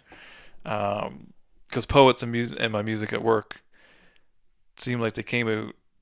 I know it wasn't close, but it was still seemed close in terms of video time, and because it's not like it is now where everything's like fast and people get videos and shit's like now, and like things had cycle, right? Like that whole album had a 2-year cycle, had 6 singles from one album, like a lot of fuck singles, a lot of videos, there's a lot of stuff in that environment to see, right? Because I mean, Right. if you play 6 of those videos back to back, I mean, you're talking about like 30 minutes of music, almost 25 minutes worth of music, kind of, you know what I mean? Like, Right. It's not like that now, right? So it's, Yeah. like, it's interesting. I found these two albums sound pretty similar, and I'm pretty sure they were produced by the same person the whole time and stuff like that, or engineers and stuff like that. Yeah. No, I hear you. You know what I mean? I did when things were a little slowed down a little bit. You know what I mean? When Yeah. you put it a single and it's like on the charts for 62 weeks, so it's over a year. You know what I mean? And then another one came out, and then it was on. You know what I mean? Yeah, man. You know what I Yeah. mean? So even if something charted for 30 weeks, that's half a year. Right. You know what I mean, or whatever, right? Like, I don't know. That's something that I think about now. Like, 12 we weeks didn't later. have all this shit piled on Yeah. top of you all the time. Like, where Yeah. back then people had cycle. Like, their whole album had cycle. Yeah. Everything had cycle. It's not like that now. It's not like that now. But of course, like same Whole thing. album drops and then you're done listening to it in a couple months. You know what I mean? Whereas back in the day, to keep it fresh, you'd release one, wait 12 weeks, release another single. Now you got both of them up on the charts or whatever like that. You know what I mean? So you know what I mean? Like another 12 weeks later, release another single, and then it goes up, and then the other one's sinking down, but the other two are popping up. You know? Yeah, oh yeah, because that's your new single. You know what I mean? Like that kind of stuff, right? Like so it keeps it fresh, and it keeps everything, keeps people's engagement more, for a longer length of time. I think. Yeah, exactly. And that's the thing. I don't know. Like these albums are the ones that I remember. Like in terms of like not necessarily that I like the best because it's not what I mean, but I remember these the more clearly because this is when I'm a little bit older. I mean, I'm sure you kind of feel the same way. Yeah. These songs and poets and music at work, definitely, absolutely. And those were new to us. They were new. That's songs. the new stuff to me, right? Like that was what was new. Yeah. Because like it wasn't until really later that I went back and listened to the whole back catalog in real, like for listening purposes, not just to kind of flick through it. So this is now we get what do we get now? Violet Light. Now, great great music. I wish we could pull it up, but we won't. But The Darkest One came off this album. Great fucking song, and the music video was chef's kiss, 10 out of 10, 5-star. With it's got the Trailer Park Boys in it. Oh yes. Right, and the band are just going around the trailer park and stuff. Yeah, that's right. Great fucking music video. Yeah, love it. And this is kind of like cue in clip, and then sure. I feel like we skipped an album here. Do we? No, okay, we're good. Never mind. Music at work. We're good. Violet Light. We're good. I thought we skipped one for a second there. But so like. Same thing. This is another album that I kind of remember. I don't really. I remember The Darkest One because of the video. Yeah. Same thing, right? But I mean, the same Trailer thing. Park right Boys around this huge. time, this is all in the same time frame where everybody's living their own life, kind of thing. This is all that era, and I don't think, from what I can gather, anyway, this album is not regarded as their top performance. No. In whatever, in terms of true, real deep hip fans. No. But I think so. I mean, the guys are probably this is 2000, so they're like in their late 30s, early 40s now, like right around our age, kind of thing. Maybe a little bit older even. So they're in that neck of the woods. I mean, our kids are a little bit older. They're a little bit older. They've been doing this. It's like 7 albums. It's like most things, right? Things just change. It's a little different era kind of thing, right? So this one is I think this is probably the least amount of singles off any album. Is 3 on this one. Right. So it's like It's a Good Life If You Don't Weaken, which is also an excellent song. Super tune. Silverjet, pretty good tune. And The Darkest One, awesome song. Yeah. Really good video, awesome song. But like I say, never really hit, seems like. No. Didn't really hit. No, I think they were, at this point in time, people were, technology was rapidly growing. Yes. There were so many other bands people were into at the time. And I think they got stuck between, because I think like my music at work, that album was kind of like, not to say the old hip, but that's kind of like the last in that context. You know what I mean? Like this is kind of like you take a lull to reinvent to a certain degree is kind of where these albums are. And then like in between evolution, like I remember this is like another cover that I remember very vividly. A lot of people would have it kind of thing, but I don't really remember it. Like this one doesn't stand out to me in my go arounds kind of thing, right? Because it's got Vaccination Scar, which is a really good song. And It Can't Be Nashville Every Night. Gus the Polar Bear from Central Park. Like I don't even know those songs really. You know what I mean? Really? Yeah. Like I know what they are, but like I can't sing the song to you. No. You know what I mean? In that kind of way. I can't play the riff. Like I can't hum you the riff for the guitar here on Polar Bear. No, 100%. But not happening. that's what I mean. Like they kind of like, for me, it felt like after In Violet Light, there was a little lull.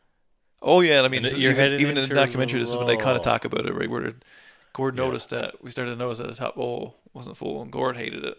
Yeah. It was like kind of like the big comment that was, which I mean, like you can't be fucking deadly all the time, like, you know what I mean? Like that's just not real. And from our perspective, I think, because like at this time we're in grade 11-ish, Yeah. I think we're Tragically Hip. To me, kind of felt like that's the old man rock there. You know what I mean? Like, Yeah, you know to a what I mean? certain degree, yeah. Like they had a I couple- wasn't as they big had a fan in bangers, high school as I was Classic after. rock bangers. Yeah. You know what I mean? Like Blowed High Dough and what Yeah. I mean? Like And little, at this time, little Bones. I and was stuff. into a whole different scene at this point too, right? Like But from by like this time they were putting 98 out to the old. 2005. Right, exactly. Yeah, they were. We were into something else. They were putting out the dead rock.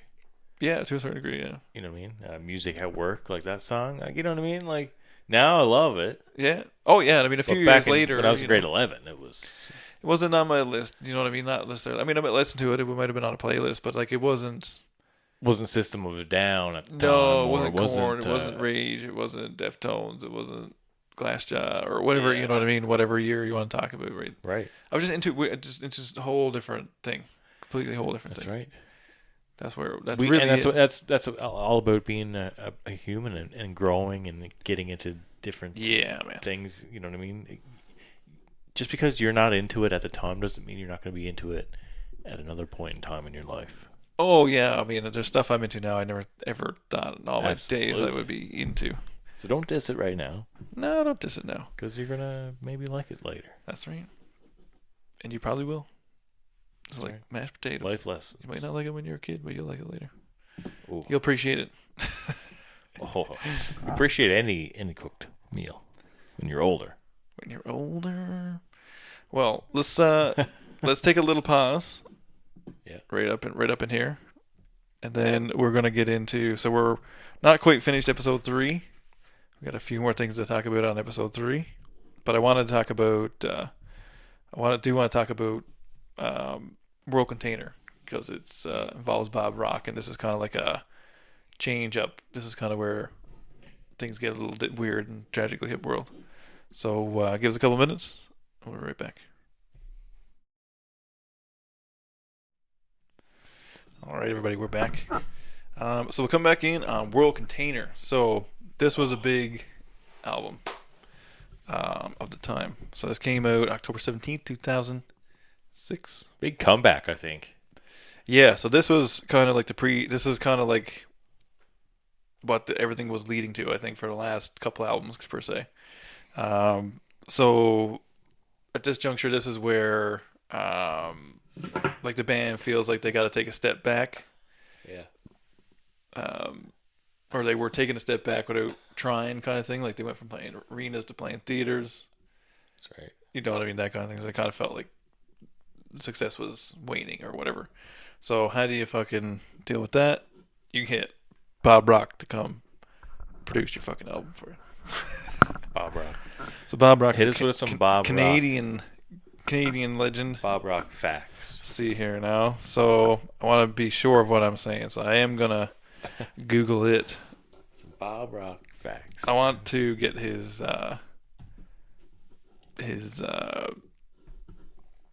discography. That's the word I'm looking for here now. Correct. Discography. Let's see here. Yeah, like I don't know. Tragically Hip, like they wanted to change their kind of their view or kind of their sound. They wanted to change their little, you know what I mean? They got this guy Bob Rock in on board here, right? I guess Gord kind of, separated himself, I guess, with Bob with the band maybe a little bit. So that was really, I think that was on. Excuse me. What's the next one called? What's the next one? We Are the Same. Container. So We Are the Same is more when that started to kind of come up. Oh. So this one here was kind of like, this was like the revival. So this was like the good one. Like this was like, oh shit, we're working with Bob Rock. This is gonna be fucking awesome. That kind of thing. So his career, I guess, his stuff is gonna be Metallica, Motley Crue, Aerosmith, Bon Jovi, Blue Murder, The Moffats, Cher, The Cult, David Lee Roth, Skid Row, Veruca Salt, Nina Gordon, The Offspring, 311, Our Lady Peace, The Hip, The Tea Party, Lost Prophets, American Hi-Fi, Simple Plan, Tonic, Nelly Furtado, Jan Arden, Ron Sexsmith. So that's his breakdown kind of thing. So obviously, like, Hip are 3/4 of the way through there kind of thing.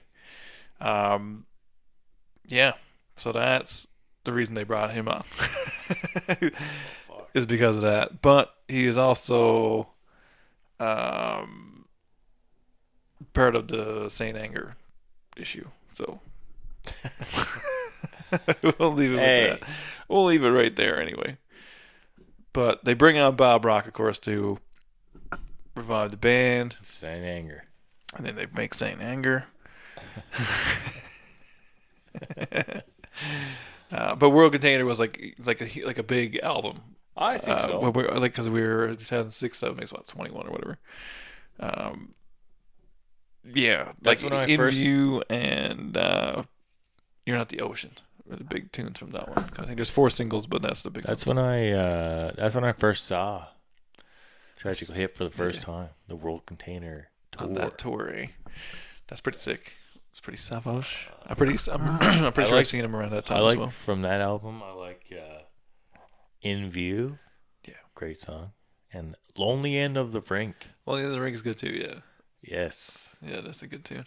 Because he was a goalie, right, growing up. A little goalie shout out to, being at the lonely end of the rink. Yeah, just hanging out there. Because we've all spent lots of time at the rink. Well, it's very Canadian of him. Very Canadian. Very Canadian of him to say it that way, right? Yes. Yeah, like I don't know, like this was I never owned this album, but the girl that I was dating at the time was a big Hip fan, and of course she played it a lot. So yeah, that's another thing. This was like first to what I heard of people putting out like digipacks, so you get something different on that side as well. Like you get a different version or different art or whatever with that version of it, and then you get a regular jewel case, right? So you could get both, which is interesting. So it's the first people I remember, like Canadian at least anyway, that were doing that. But it came out like In View debuted at #1 on Canada charts. Lonely in the Rink premiered on Hockey Night in Canada. Nice. On October 7th. Great song, and it's been on Hockey Night in Canada numerous times, as well as 50 Mission Cap. Yeah, 100%. That's like almost like another anthem, like another hockey song kind of thing. Like you can't get through a full NHL season without at least hearing that a couple times on CBC or Sportsnet. You're going to have to. I mean, at least you should anyway. They should be buzzing it out. Should pay it. Pay him, Rogers. Pay him up. Pay it up. Pay it up. And CBC, pay him up. CBC, yeah, CBC, brutal boy. CBC, brutal boy. But yeah, this album was recorded over a couple different places or whatever. But this was the big comeback. So of course now they step back up from smaller rooms to big rooms again. And this is the point where Gord demands him come back for the next album, which is We Are the Same.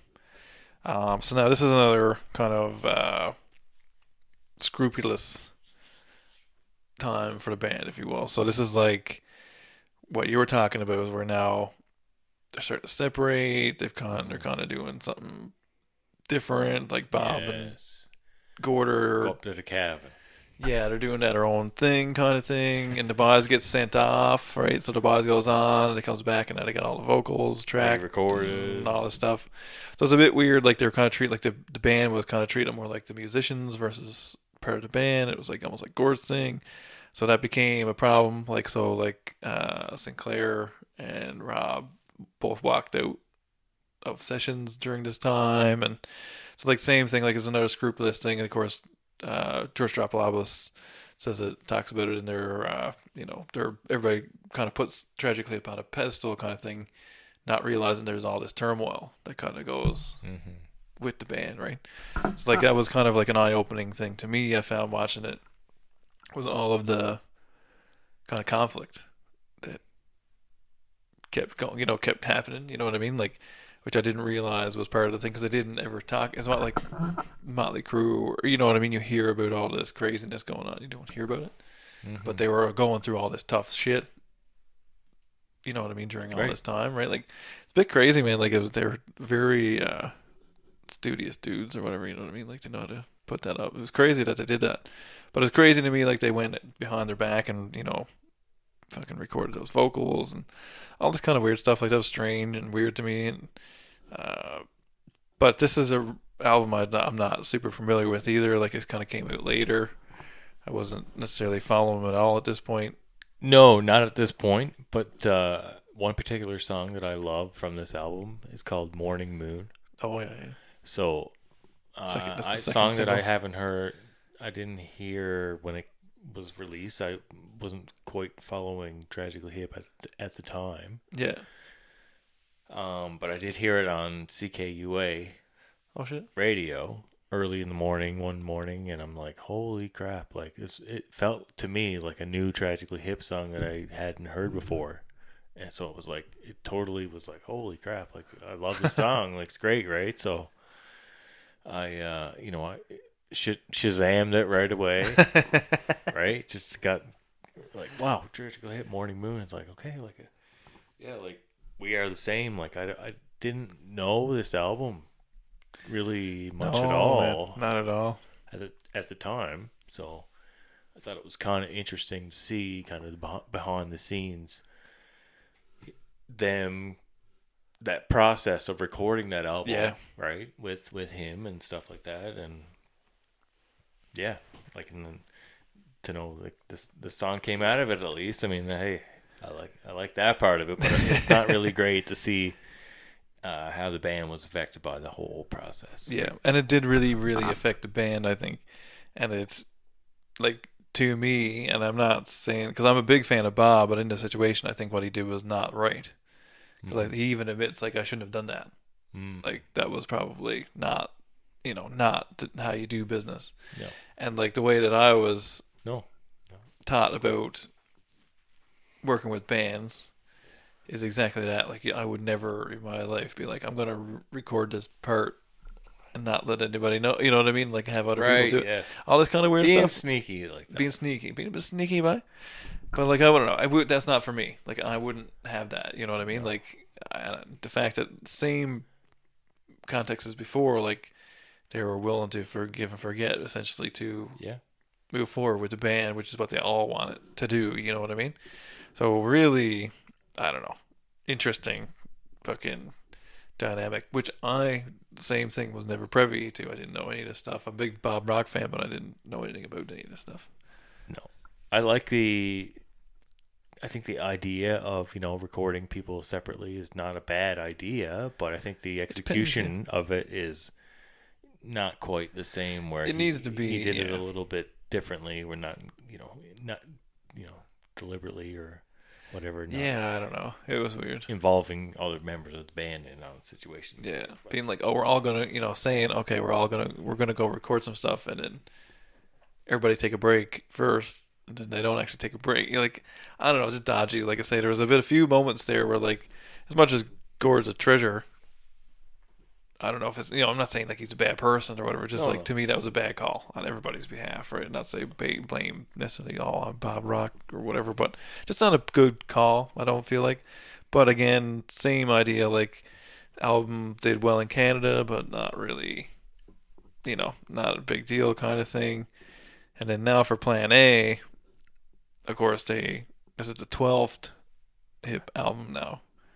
So, same kind of thing. Like, debut's a little low, so it debuts at number 3.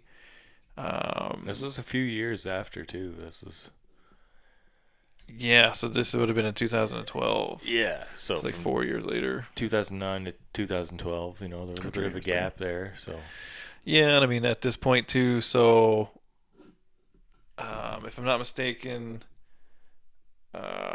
this is right around when Gord first started getting his diagnosis for his brain tumor. Is right around the same time that Now for Plan A is being recorded, if I'm not mistaken, because I know he was having trouble after that with remembering stuff and whatever.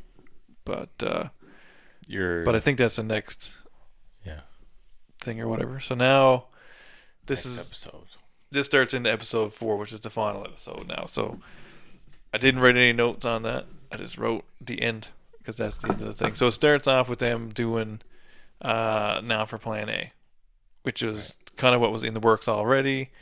Same idea, like they were looking to get refreshed. Now the band's kind of close again. They're kind of on the path to redemption to a certain degree. And then, of course, Gord gets diagnosed with brain tumor. So this comes out in 2012. Of course, they're recording all this stuff at the Bathhouse Studio, which is their studio in Bath. Definitely, which is iconic. Got to shout out the Bathhouse. I'm going to shout out the Bathhouse. Iconic studio in Canada. Tons of people go record there. I'm pretty sure it's still going now. Mm-hmm. Pretty sure I've seen Luscious Band. Yes. Doing some recording in there a couple weeks ago, maybe, or something like that. But Luscious from Kingston, from Ontario. Kingston, right? That's Shout out to them. So like, there's all of that stuff going on. Like, they kind of entered their own little universe in one way, right? So they're doing Now for Plan A. I believe that this is being recorded by them there with the help of their friends and whatever else, right? So the producer is Gavin Brown on this one. Same thing. Like, I'm not uber familiar with this one. At Transformation, I do know that song, but I'm not like, it's not like on my playlist or whatever. But this is right around, like I say, when Gord is starting to get diagnosed, so things are starting to change. The dynamic of the band changes. And I know he ends up getting those surgeries done right around this time. So, like, this is leading into Man, Machine, Poem, which is now kind of everybody knows what's happening. There's been interviews, and this is that portion kind of thing. At what time was his collaboration with Dallas Green? Like for that performance, you mean? No, but they had a song together, Sleeping Sickness or something like that. Oh yeah, that's on one of his solo albums. His solo albums, or pretty sure it's on. Yeah, I'm not sure. That was later. I don't know. It was later. I'm not sure if it was after. That was probably right around his diagnosis, or if that was kind of either just before or after. I'm not sure.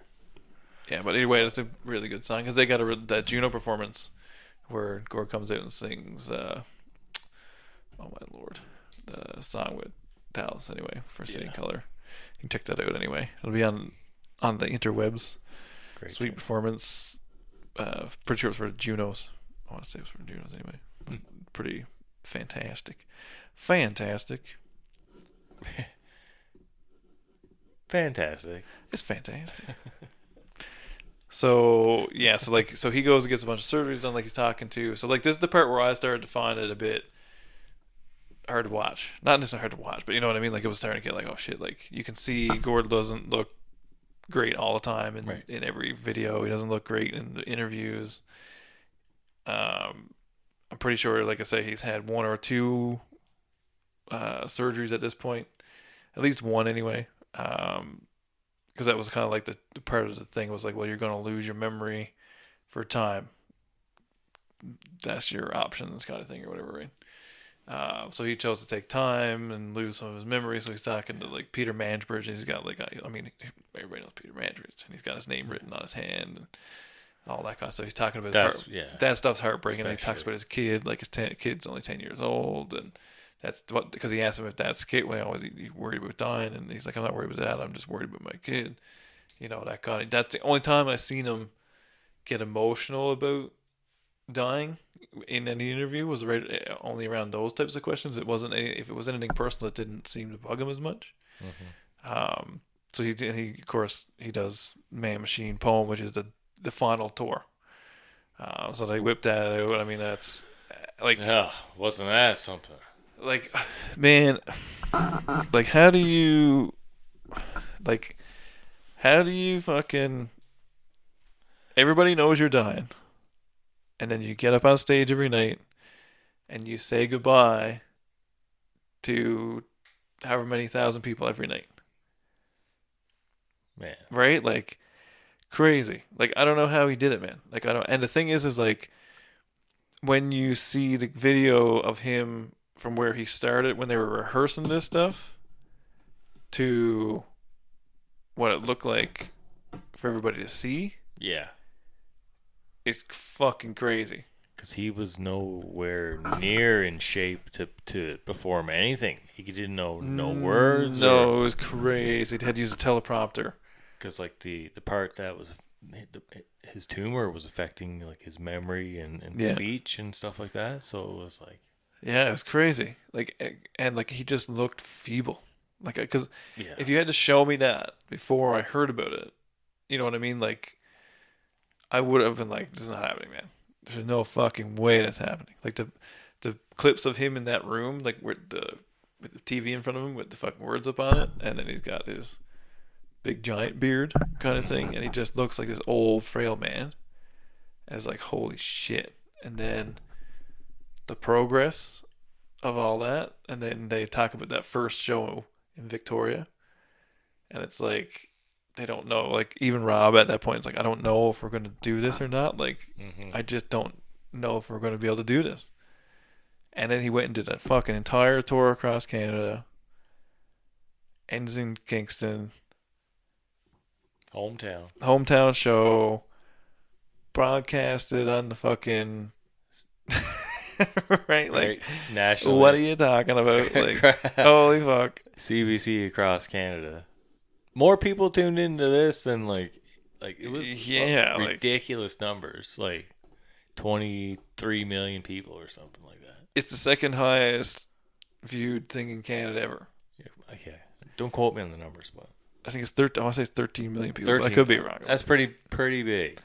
Well, there's not many more people than that in fucking Canada, man. Like, it's almost half. Yeah. It's crazy when you. Like, you I don't know. Like, they're so deeply ingrained in Canadian culture, at least from our generation, whether that like national events, like people passes on or whatever, I don't know, but for just a certain segment of people, like, crazy. Like, you'll always know where you were when all this went on. Like, you know what I mean? Like, it was crazy, like, watching the clips of all the big broadcasts, people watching and everybody crying.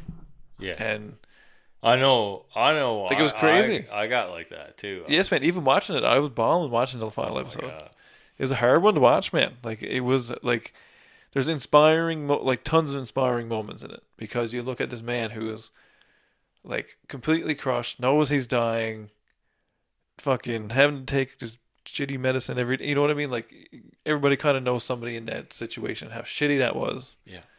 And then you see that dude got up in front of everybody and performed like that. Yeah, like, are you fucking kidding me? Like, what the fuck, man? Like, craziness. Like, it was crazy. Like, now that I notice stuff, you know what I mean? Not to say that it wasn't in my mind in the first place. Like, how is he doing this? He must be so sick. But now that I see what it actually looked like and then what it actually happened, it's like, holy Christ, man. Like, crazy. Like, crazy. And just think how hard it would be for the band to do that every night and kind of say goodnight to everyone as well, but you're also saying kind of goodbye to Gord almost every night as well. Oh yeah, you're counting them down. I'm sure, like, you're counting them down, because you know too, like, to a certain degree, the process of doing the tour is pushing them in a positive way to a certain degree. So now what happens when this stops? But then, like, that final show in Kingston is nuts. Like, I watched it live, like, on TV, like most people, and it was like, what? Like, I don't know. It was almost like you couldn't believe it was happening. Yeah. Like, it was weird. Like, it was awesome that everybody got to celebrate it with them, but in a certain way, it was like, this is so fucking sad. Yeah. Like, it was. Like, it was so sad. Like, oh man, heartbreaking. Yeah, like, even now I'm talking about, like, it's like breaking my heart thinking about it. It's like, what could have became of all that, right? Like, and then, so of course they do this final show. It's this big thing on CBC. Everybody's torn up, kind of thing. And the thing is too, like everybody's kind of waiting then, like when are we going to hear the news of Gord passing away? Like it was kind of like I think on everybody's mind at that point. And then of course he starts off on this whole other trek of, like going up northern Ontario and, going to these native communities that need help and gets super involved in their story and Big, huge, Indigenous rights advocate, right? So yeah, like super and took it to a point where I mean, like he actually did change things for these people's lives, right? Like that needed, essentials kind of thing that didn't have running water and this and that, whatever.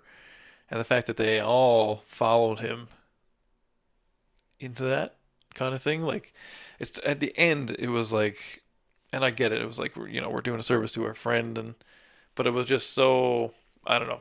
Those dudes in that band, man, sacrificed a lot on behalf of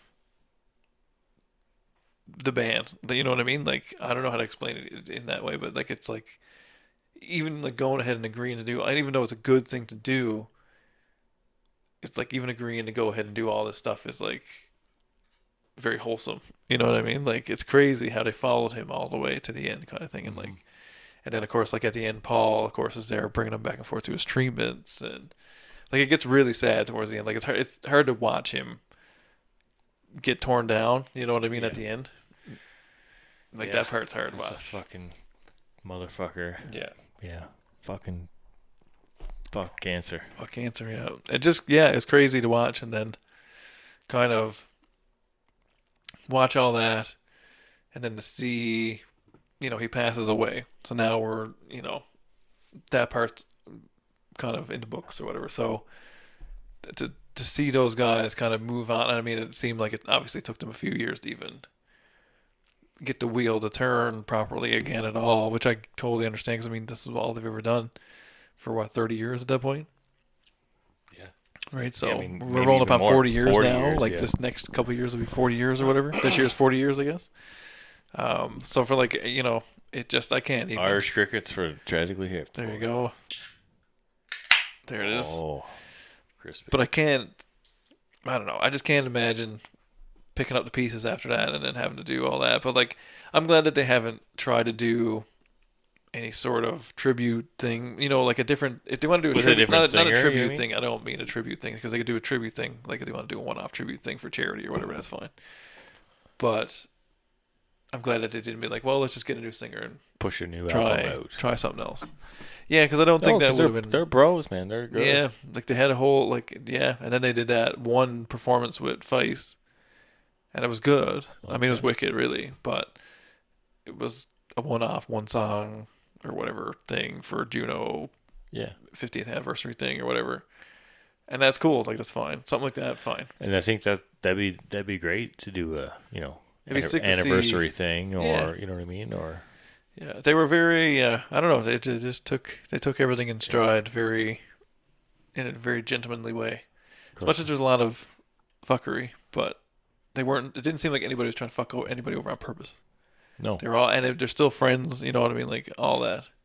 So it was really, it was heartbreaking to see towards the end, but like it was also inspiring to be like, okay, man, like look at that dude.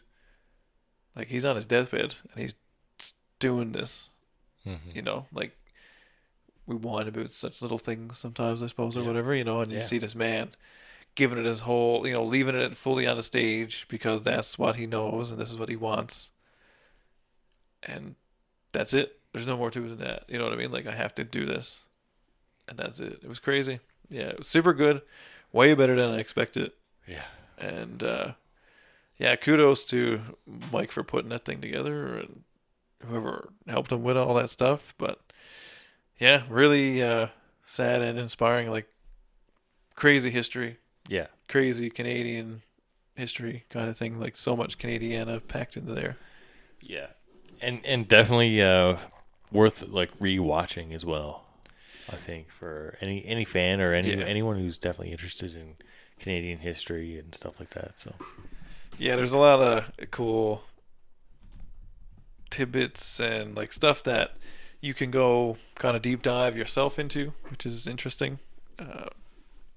That I don't. A lot of bands don't do that. Give you that. You know what I mean?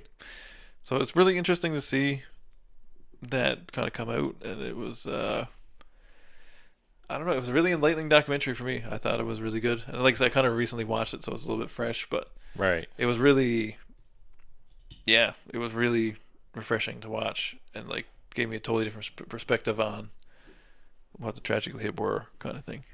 Definitely does. It definitely does give you a whole new sense of how big they were to Canadian people. Yeah. And definitely like wow, like I did live through some of that, but Oh, fuck like yeah. to see, who they were before you really recognized what the Tragically Hip Yeah. were, and as well as like you would, you just really got to appreciate like everything that they became afterwards and stuff like that, like through when we kind of caught on, and then through our adulthood or whatever like that. So Yeah, and you can see you can see the hard work put into the band and the sacrifice put into the band and stuff like that. yeah. I don't know. I'm still fascinated by the fact that they had so much footage. Yeah, and whoever's It's crazy. idea that was great for you, for crazy. whoever grabbed onto that video camera or what hell, I'm not even sure.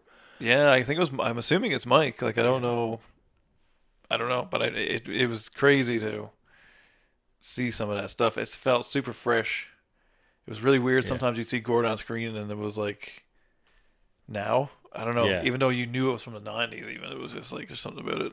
The whole thing felt very now. Very well done. Very well done. Yeah. Yeah. Yeah. But yeah, I don't know. Go check them out if you haven't checked them out. If you're listening from somewhere, not in Canada, and you do have Prime, you should be able to, I'm assuming, watch the documentary. I don't see why it would be blocked anywhere. Worst case, go on Spotify and check out the music. Yeah. They left incredible legacy, and their musical history, like listening to the music, will give you a good taste of what it's like to be a Canadian to a certain degree. There's a lot of good Canadian tidbits in there.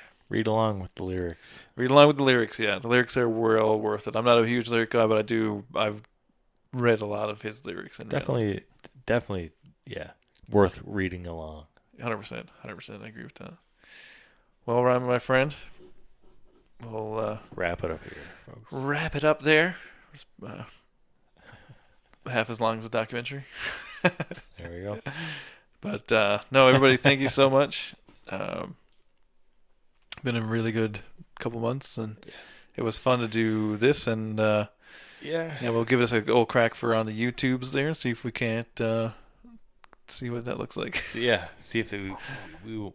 Yeah, so it's hard to not bring stuff up on the screen here. It is but hard. We're trying not to get flagged on the YouTube. And if you're not following on YouTube, if you got a YouTube account, follow it. In the year was 1985. Follow that. If you got a Spotify, follow that. Make sure you're following, not just listening. Go in and click the follow button. I hate saying it. I feel like a Even if you're only a YouTube listener, youngster, but if you're just chilling, listening, watching, whatever you're doing, follow it wherever you're following it. exactly. If you're only a listener on one thing, just give it a little follow and listen on the other stuff too. That's right. If you're only listening to, check it out on video. That's right. Because it is worth it, especially with the interviews and stuff like that. Totally worth it. Totally worth it. I mean, this one could be just an audio only, but hey, the video is available as well. Yeah, we might as well. We're in here. We're looking at you. That's right. We're thinking about you. We're looking at you. If you're listening on the whatever that podcast thing was we seen earlier that people are listening on, Yeah, I don't Not even know what sure. it's called. I can't even remember what it's called. I never heard it before until But today. hey. But appreciate it. really appreciate everybody that's been listening and following along. Like I say, Instagram's gone ballistic for whatever reason. And hopefully Cheers. we've got a couple new followers on it. glasses, baby. Yeah, these might be available in a store at some point.